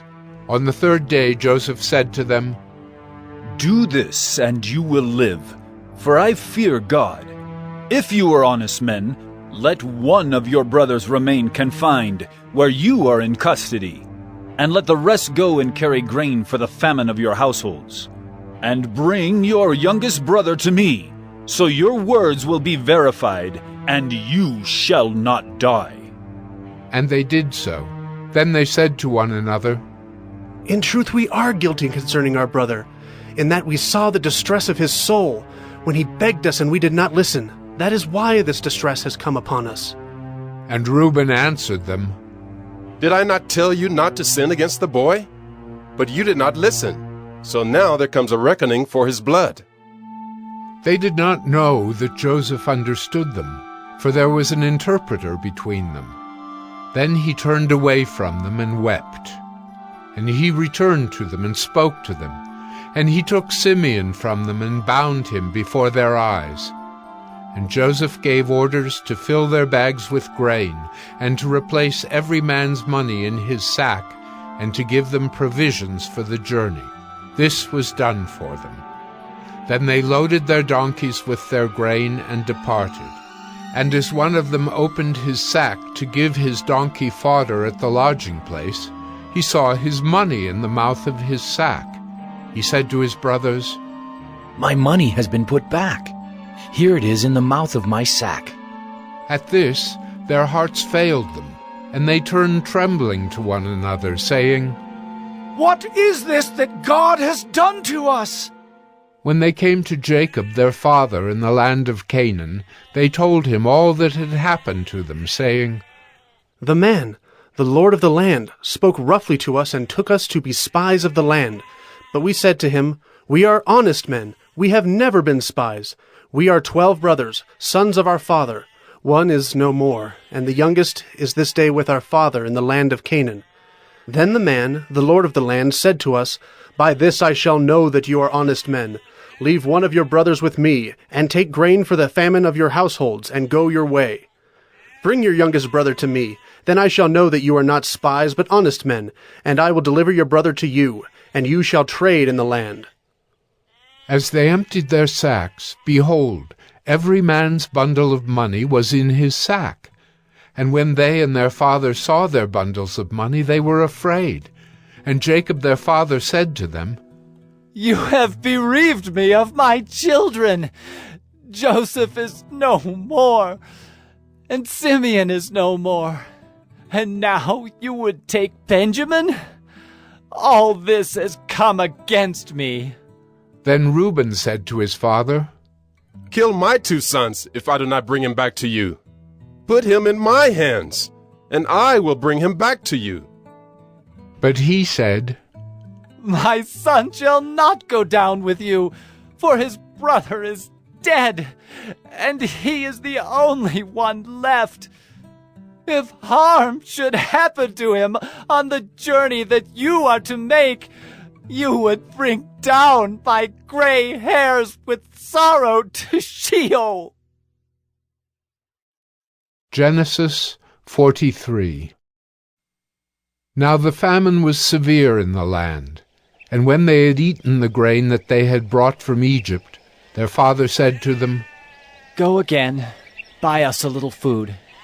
But Judah said to him, The man solemnly warned us, saying, You shall not see my face unless your brother is with you. If you will send our brother with us, we will go down and buy you food. But if you will not send him, we will not go down. For the man said to us, You shall not see my face unless your brother is with you. Israel said, Why did you treat me so badly as to tell the man that you had another brother? They replied, The man questioned us carefully about ourselves and our kindred, saying, Is your father still alive? Do you have another brother? What we told him was in answer to these questions. Could we in any way know that he would say, Bring your brother down? And Judah said to Israel his father, Send the boy with me, and we will arise and go, that we may live and not die, both we and you, and also our little ones. I will be a pledge of his safety. From my hand you shall require him. If I do not bring him back to you and set him before you, then let me bear the blame forever. If we had not delayed, we would now have returned twice. Then their father Israel said to them, If it must be so, then do this. Take some of the choice fruits of the land in your bags, and carry a present down to the man. A little balm and a little honey, gum, myrrh, pistachio nuts, and almonds. Take double the money with you. Carry back with you the money that was returned in the mouth of your sacks. Perhaps it was an oversight. Take also your brother, and arise, go again to the man. May God Almighty grant you mercy before the man, and may he send back your other brother and Benjamin. And as for me, if I am bereaved of my children, I am bereaved. So the men took this present, and they took double the money with them, and Benjamin. They arose and went down to Egypt and stood before Joseph. When Joseph saw Benjamin with them, he said to the steward of his house, Bring the men into the house, and slaughter an animal and make ready, for the men are to dine with me at noon. The man did as Joseph told him, and brought the men to Joseph's house. And the men were afraid because they were brought to Joseph's house, and they said, It is because of the money which was replaced in our sacks the first time that we are brought in, so that he may assault us and fall upon us to make us servants and seize our donkeys. So they went up to the steward of Joseph's house and spoke with him at the door of the house and said, Oh, my lord, we came down the first time to buy food. And when we came to the lodging place, we opened our sacks. And there was each man's money in the mouth of his sack, our money in full weight. So we have brought it again with us. And we have brought other money down with us to buy food. We do not know who put our money in our sacks. He replied, Peace to you. Do not be afraid. Your God and the God of your father has put treasure in your sacks for you. I received your money. Then he brought Simeon out to them. And when the man had brought the men into Joseph's house, and given them water, and they had washed their feet, and when he had given their donkeys fodder, they prepared the present for Joseph's coming at noon, for they heard that they should eat bread there. When Joseph came home, they brought into the house to him the present that they had with them, and bowed down to him to the ground. And he inquired about their welfare, and said, Is your father well, the old man of whom you spoke? Is he still alive? They said, Your servant, our father, is well. He is still alive. And they bowed their heads and prostrated themselves. And he lifted up his eyes and saw his brother Benjamin, his mother's son, and said, Is this your youngest brother, of whom you spoke to me? God be gracious to you, my son. Then Joseph hurried out, for his compassion grew warm for his brother, and he sought a place to weep. And he entered his chamber and wept there. Then he washed his face and came out, and controlling himself, he said, Serve the food. They served him by himself, and them by themselves, and the Egyptians who ate with him by themselves, because the Egyptians could not eat with the Hebrews, for that is an abomination to the Egyptians. And they sat before him, the firstborn according to his birthright, and the youngest according to his youth. And the men looked at one another in amazement. Portions were taken to them from Joseph's table, but Benjamin's portion was 5 times as much as any of theirs. And they drank and were merry with him. Genesis 44. Then he commanded the steward of his house, Fill the men's sacks with food, as much as they can carry, and put each man's money in the mouth of his sack, and put my cup, the silver cup, in the mouth of the sack of the youngest, with his money for the grain. And he did as Joseph told him. As soon as the morning was light, the men were sent away with their donkeys. They had gone only a short distance from the city. Now Joseph said to his steward, Up, follow after the men, and when you overtake them, say to them, Why have you repaid evil for good? Is it not from this that my Lord drinks, and by this that he practices divination? You have done evil in doing this. When he overtook them, he spoke to them these words. They said to him, Why does my Lord speak such words as these? Far be it from your servants to do such a thing. Behold, the money that we found in the mouths of our sacks we brought back to you from the land of Canaan. How then could we steal silver or gold from your Lord's house? Whichever of your servants is found with it shall die, and we also will be my Lord's servants. He said, Let it be as you say. He who is found with it shall be my servant, and the rest of you shall be innocent. Then each man quickly lowered his sack to the ground, and each man opened his sack. And he searched, beginning with the eldest and ending with the youngest. And the cup was found in Benjamin's sack. Then they tore their clothes, and every man loaded his donkey, and they returned to the city. When Judah and his brothers came to Joseph's house, he was still there. They fell before him to the ground. Joseph said to them, What deed is this that you have done? Do you not know that a man like me can indeed practice divination? And Judah said, What shall we say to my lord? What shall we speak? Or how can we clear ourselves? God has found out the guilt of your servants. Behold, we are my Lord's servants, both we and he also in whose hand the cup has been found. But he said, Far be it from me that I should do so. Only the man in whose hand the cup was found shall be my servant. But as for you, go up in peace to your father. Then Judah went up to him and said, O my lord, please let your servant speak a word in my lord's ears, and let not your anger burn against your servant, for you are like Pharaoh himself. My lord asked his servants, saying, Have you a father or a brother? And we said to my lord, We have a father, an old man, and a young brother, the child of his old age. His brother is dead, and he alone is left of his mother's children, and his father loves him. Then you said to your servants, Bring him down to me, that I may set my eyes on him. We said to my lord, The boy cannot leave his father, for if he should leave his father would die. Then you said to your servants, Unless your youngest brother comes down with you, you shall not see my face again. When we went back to your servant my father, we told him the words of my lord.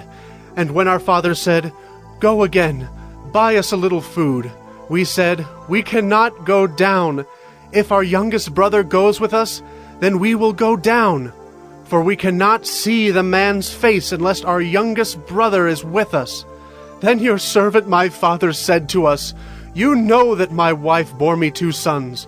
One left me, and I said, Surely he has been torn to pieces, and I have never seen him since. If you take this one also from me, and harm happens to him, you will bring down my gray hairs in evil to Sheol. Now therefore, as soon as I come to your servant my father, and the boy is not with us, then as his life is bound up in the boy's life, as soon as he sees that the boy is not with us, he will die, and your servants will bring down the gray hairs of your servant our father with sorrow to Sheol. For your servant became a pledge of safety for the boy to my father, saying, If I do not bring him back to you, then I shall bear the blame before my father all my life. Now therefore, please let your servant remain instead of the boy as a servant to my lord, and let the boy go back with his brothers. For how can I go back to my father if the boy is not with me? I fear to see the evil that would find my father. Genesis 45. Then Joseph could not control himself before all those who stood by him. He cried, Make everyone go out from me. So no one stayed with him when Joseph made himself known to his brothers. And he wept aloud, so that the Egyptians heard it, and the household of Pharaoh heard it. And Joseph said to his brothers, I am Joseph. Is my father still alive? But his brothers could not answer him, for they were dismayed at his presence. So Joseph said to his brothers, Come near to me, please. And they came near, and he said, I am your brother, Joseph, whom you sold into Egypt. And now, do not be distressed or angry with yourselves, because you sold me here. For God sent me before you to preserve life. For the famine has been in the land these 2 years, and there are yet 5 years in which there will be neither plowing nor harvest. And God sent me before you to preserve for you a remnant on earth, and to keep alive for you many survivors. So it was not you who sent me here, but God. He has made me a father to Pharaoh, and lord of all his house, and ruler over all the land of Egypt. Hurry, and go up to my father and say to him, 'Thus says your son, Joseph, God has made me lord of all Egypt. Come down to me, do not tarry. You shall dwell in the land of Goshen, and you shall be near me, you and your children and your children's children, and your flocks, your herds, and all that you have. There I will provide for you, for there are yet 5 years of famine to come, so that you and your household and all that you have do not come to poverty. And now your eyes see, and the eyes of my brother Benjamin see, that it is my mouth that speaks to you. You must tell my father of all my honor in Egypt, and of all that you have seen. Hurry, and bring my father down here.' Then he fell upon his brother Benjamin's neck and wept, and Benjamin wept upon his neck. And he kissed all his brothers and wept upon them. After that, his brothers talked with him. When the report was heard in Pharaoh's house, 'Joseph's brothers have come.' It pleased Pharaoh and his servants, and Pharaoh said to Joseph, 'Say to your brothers, do this. Load your beasts and go back to the land of Canaan, and take your father and your households, and come to me, and I will give you the best of the land of Egypt, and you shall eat the fat of the land. And you, Joseph, are commanded to say, do this.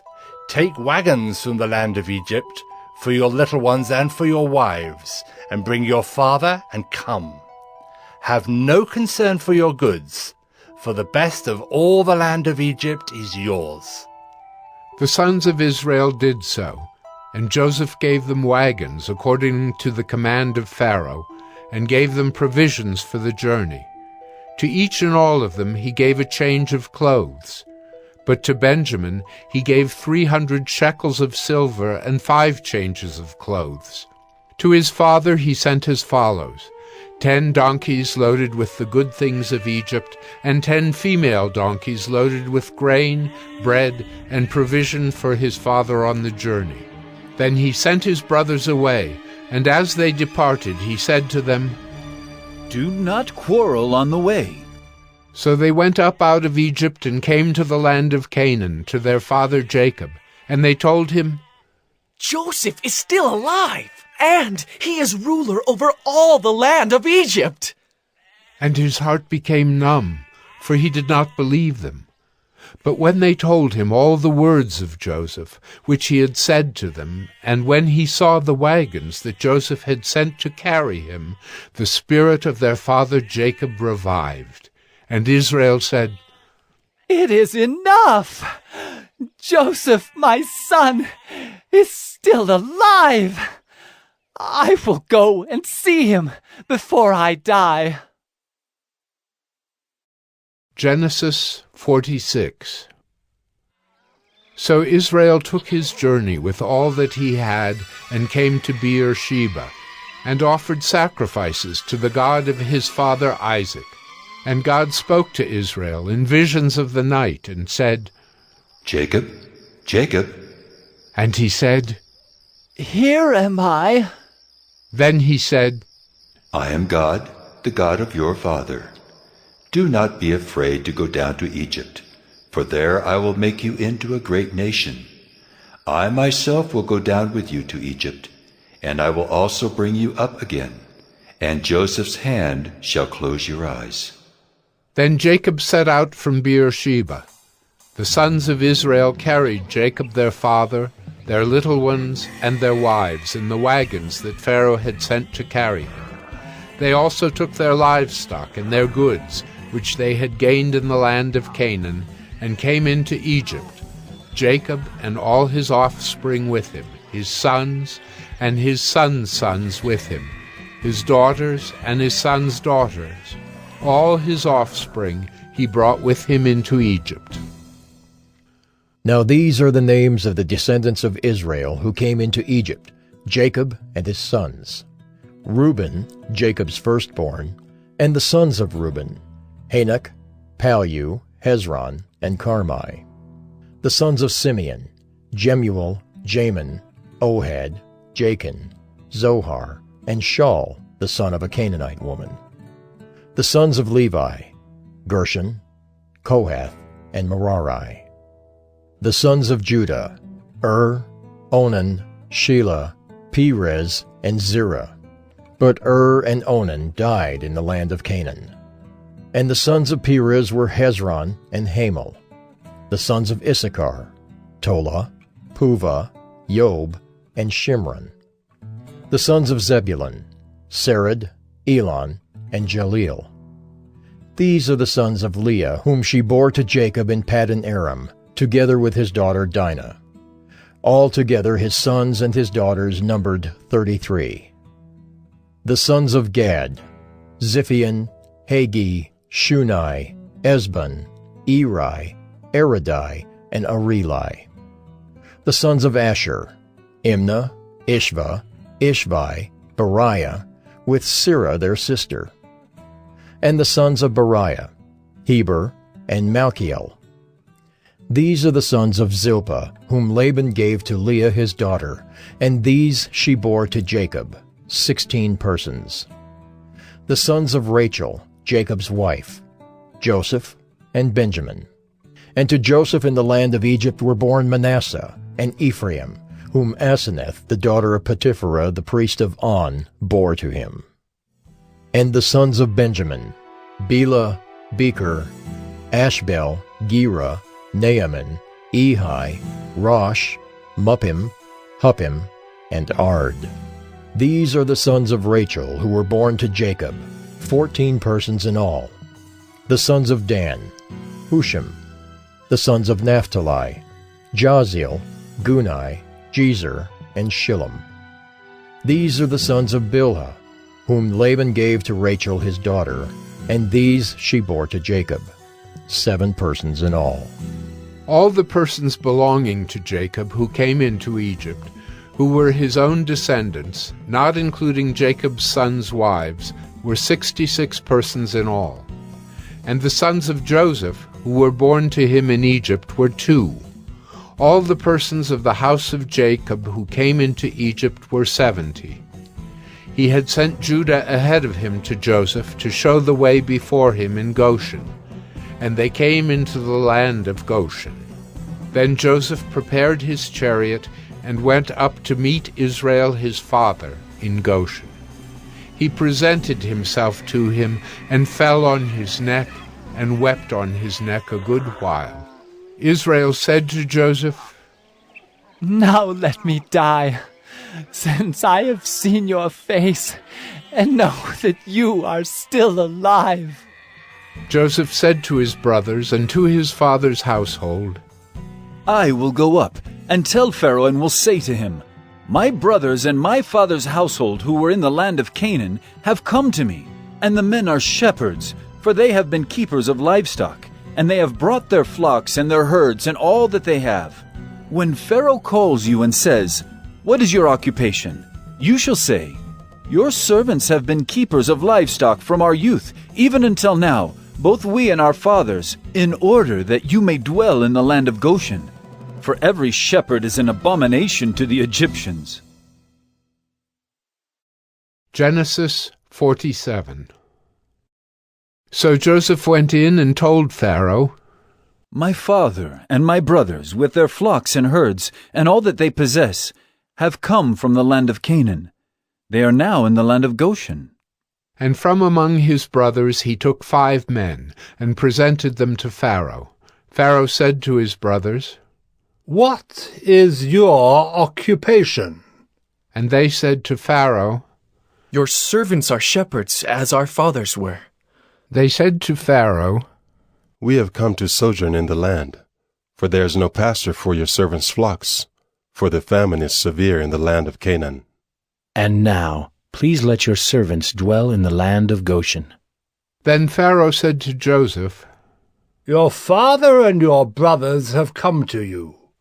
The land of Egypt is before you.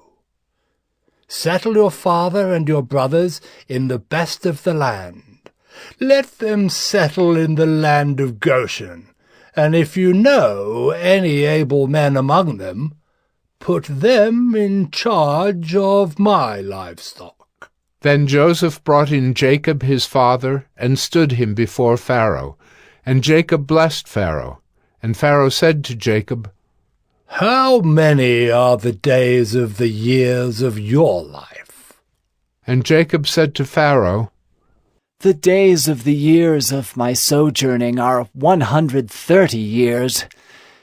Few and evil have been the days of the years of my life, and they have not attained to the days of the years of the life of my fathers, in the days of their sojourning.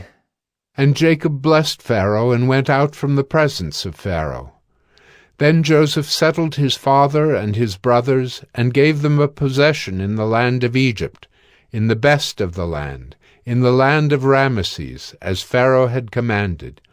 And Joseph provided his father, his brothers, and all his father's household with food, according to the number of their dependents. Now there was no food in all the land, for the famine was very severe, so that the land of Egypt and the land of Canaan languished by reason of the famine. And Joseph gathered up all the money that was found in the land of Egypt and in the land of Canaan, in exchange for the grain that they bought. And Joseph brought the money into Pharaoh's house. And when the money was all spent in the land of Egypt and in the land of Canaan, all the Egyptians came to Joseph and said, Give us food! Why should we die before your eyes? For our money is gone. And Joseph answered, Give your livestock, and I will give you food in exchange for your livestock, if your money is gone. So they brought their livestock to Joseph, and Joseph gave them food in exchange for the horses, the flocks, the herds, and the donkeys. He supplied them with food in exchange for all their livestock that year. And when that year was ended, they came to him the following year and said to him, We will not hide from my lord that our money is all spent. The herds of livestock are my lord's.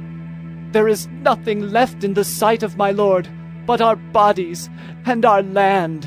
Why should we die before your eyes, both we and our land?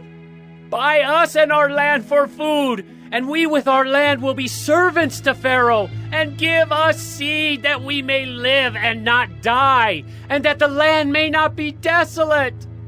So Joseph bought all the land of Egypt for Pharaoh, for all the Egyptians sold their fields because the famine was severe on them.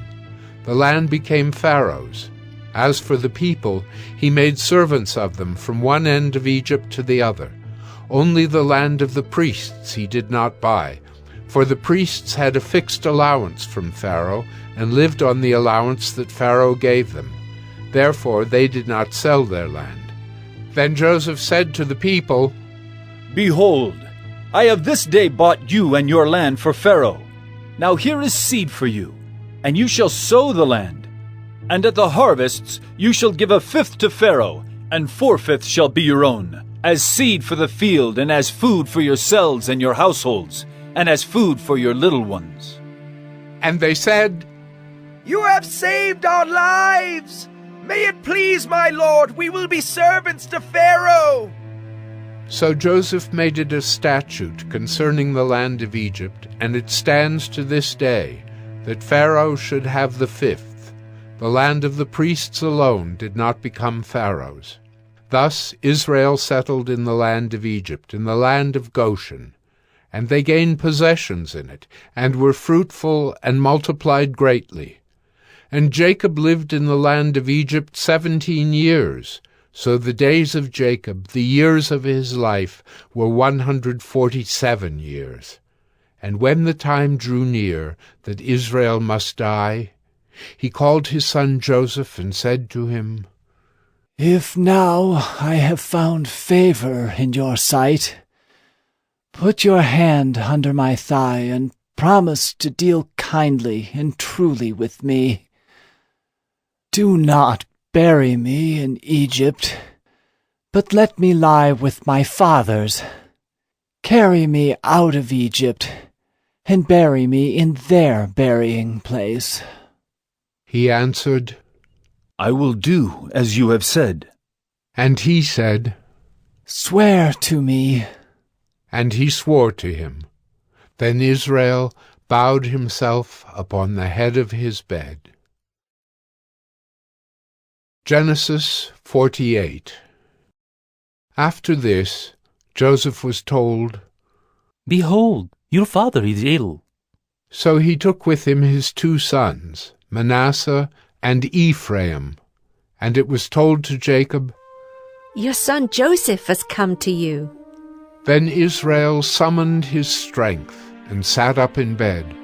And Jacob said to Joseph, God Almighty appeared to me at Luz in the land of Canaan, and blessed me, and said to me, Behold, I will make you fruitful and multiply you, and I will make of you a company of peoples, and will give this land to your offspring after you for an everlasting possession.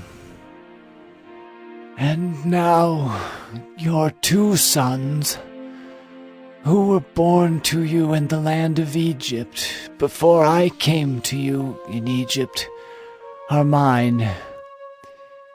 Ephraim and Manasseh shall be mine, as Reuben and Simeon are. And the children that you fathered after them shall be yours. They shall be called by the name of their brothers in their inheritance. As for me, when I came from Paddan, to my sorrow, Rachel died in the land of Canaan on the way, when there was still some distance to go to Ephrath, and I buried her there on the way to Ephrath.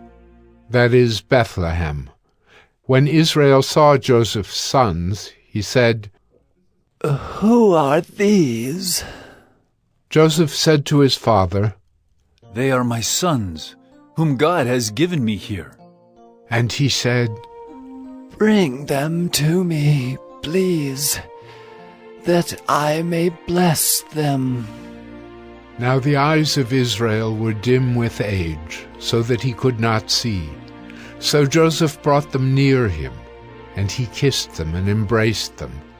And Israel said to Joseph, I never expected to see your face. And behold, God has let me see your offspring also. Then Joseph removed them from his knees, and he bowed himself with his face to the earth.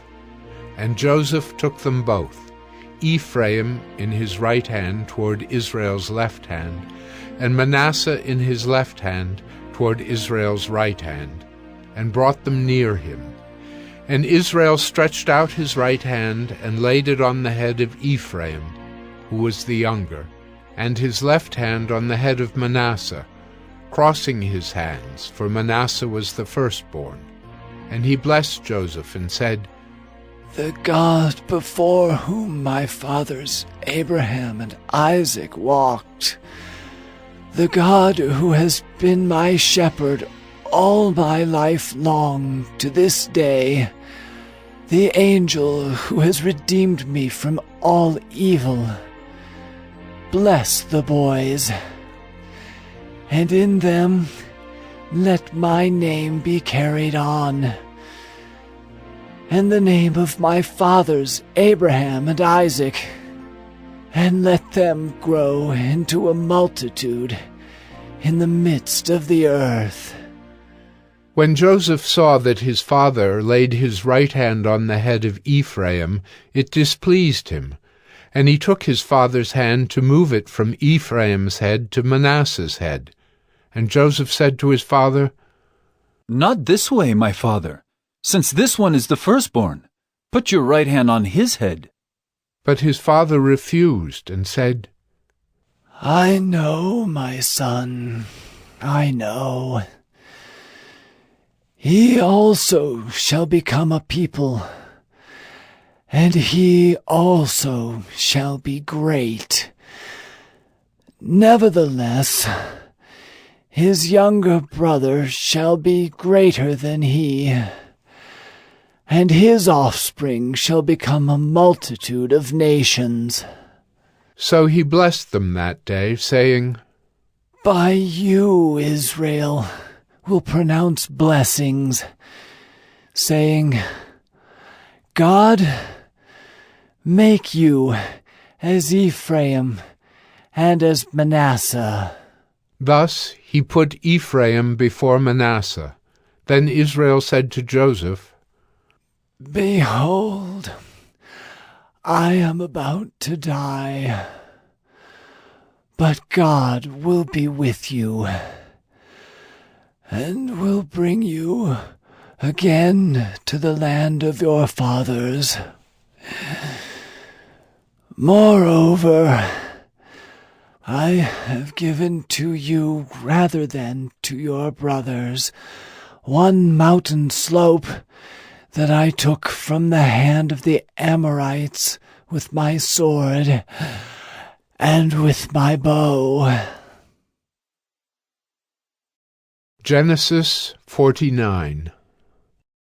Then Jacob called his sons and said, Gather yourselves together, that I may tell you what shall happen to you in days to come. Assemble and listen, O sons of Jacob. Listen to Israel, your father.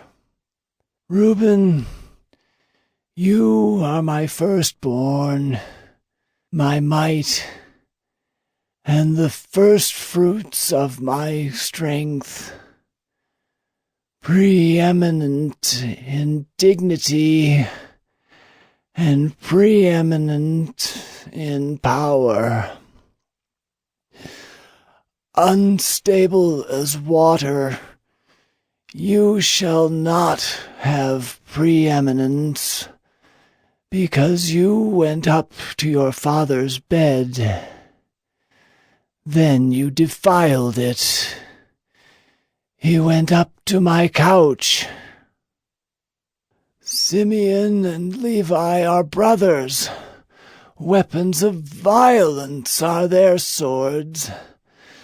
Let my soul come not into their counsel. O my glory, be not joined to their company. For in their anger they killed men, and in their willfulness they hamstrung oxen. Cursed be their anger, for it is fierce, and their wrath, for it is cruel. I will divide them in Jacob, and scatter them in Israel. Judah, your brothers shall praise you. Your hand shall be on the neck of your enemies. Your father's sons shall bow down before you. Judah is a lion's cub. From the prey, my son, you have gone up. He stooped down. He crouched as a lion and as a lioness. Who dares rouse him? The scepter shall not depart from Judah, nor the ruler's staff from between his feet, until tribute comes to him, and to him shall be the obedience of the peoples. Binding his foal to the vine, and his donkey's colt to the choice vine. He has washed his garments in wine, and his vesture in the blood of grapes. His eyes are darker than wine, and his teeth whiter than milk. Zebulun shall dwell at the shore of the sea.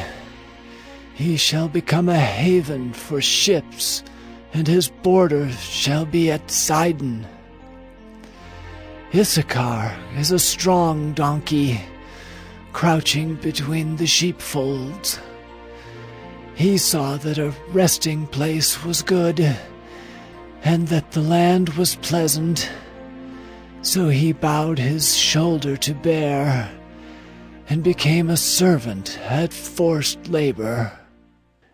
Dan shall judge his people as one of the tribes of Israel. Dan shall be a serpent in the way, a viper by the path, that bites the horse's heels, so that his rider falls backward. I wait for your salvation, O Lord. Raiders shall raid Gad, but he shall raid at their heels. Asher's food shall be rich, and he shall yield royal delicacies. Naphtali is a doe let loose that bears beautiful fawns. Joseph is a fruitful bough by a spring. His branches run over the wall. The archers bitterly attacked him, shot at him, and harassed him severely. Yet his bow remained unmoved. His arms were made agile by the hands of the mighty one of Jacob. From there is the shepherd, the stone of Israel. By the God of your father, who will help you. By the Almighty, who will bless you with blessings of heaven above, blessings of the deep that crouches beneath, blessings of the breasts and of the womb. The blessings of your father are mighty beyond the blessings of my parents, up to the bounties of the everlasting hills. May they be on the head of Joseph, and on the brow of him who was set apart from his brothers. Benjamin is a ravenous wolf, in the morning devouring the prey, and at evening dividing the spoil. All these are the 12 tribes of Israel. This is what their father said to them as he blessed them, blessing each with the blessing suitable to him. Then he commanded them and said to them, I am to be gathered to my people.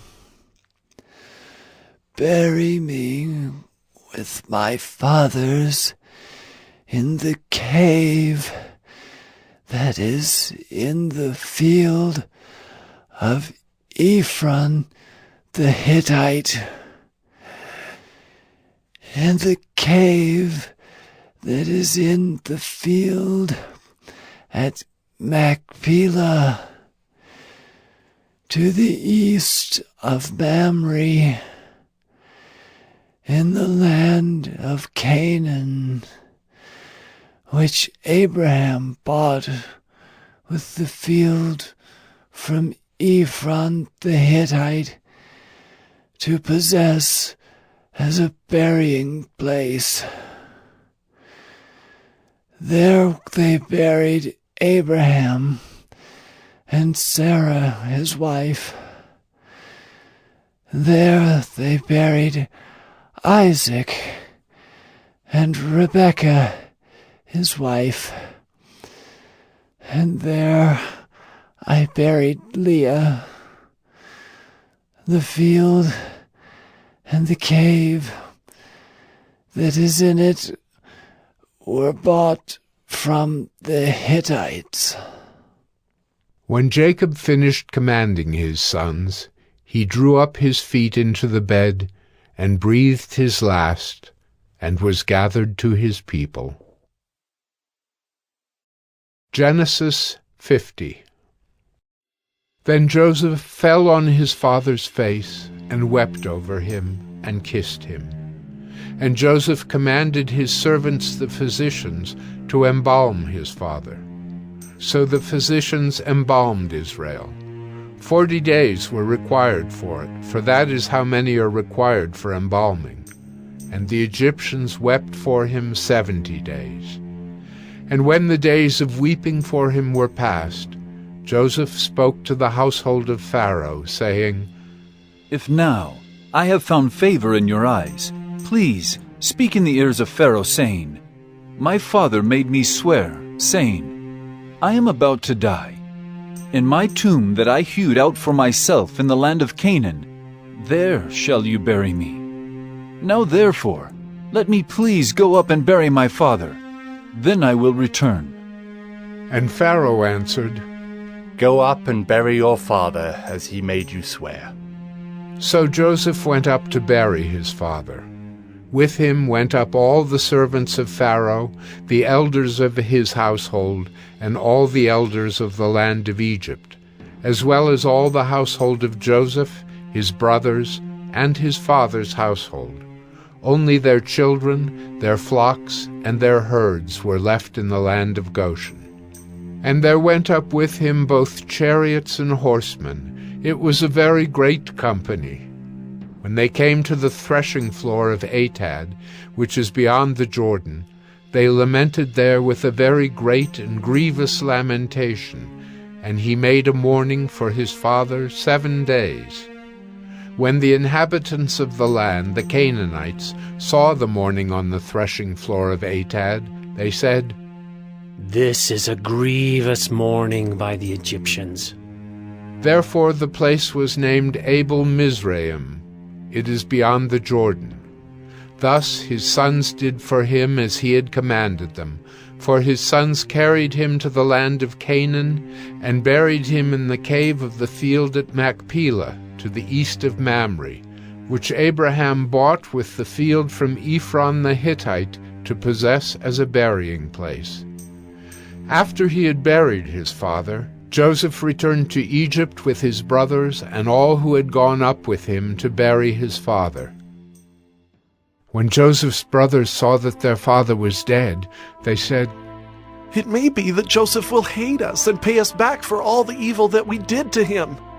So they sent a message to Joseph, saying, Your father gave this command before he died. Say to Joseph, Please forgive the transgression of your brothers and their sin because they did evil to you. And now, please forgive the transgression of the servants of the God of your father. Joseph wept when they spoke to him. His brothers also came and fell down before him and said, Behold, we are your servants. But Joseph said to them, Do not fear, for am I in the place of God? As for you, you meant evil against me, but God meant it for good, to bring it about that many people should be kept alive, as they are today. So do not fear. I will provide for you and your little ones. Thus he comforted them and spoke kindly to them. So Joseph remained in Egypt, he and his father's house. Joseph lived 110 years, And Joseph saw Ephraim's children of the third generation. The children also of Machir, the son of Manasseh, were counted as Joseph's own. And Joseph said to his brothers, I am about to die, but God will visit you and bring you up out of this land, to the land that he swore to Abraham, to Isaac, and to Jacob. Then Joseph made the sons of Israel swear, saying, God will surely visit you, and you shall carry up my bones from here. So Joseph died, being 110 years old. They embalmed him, and he was put in a coffin in Egypt.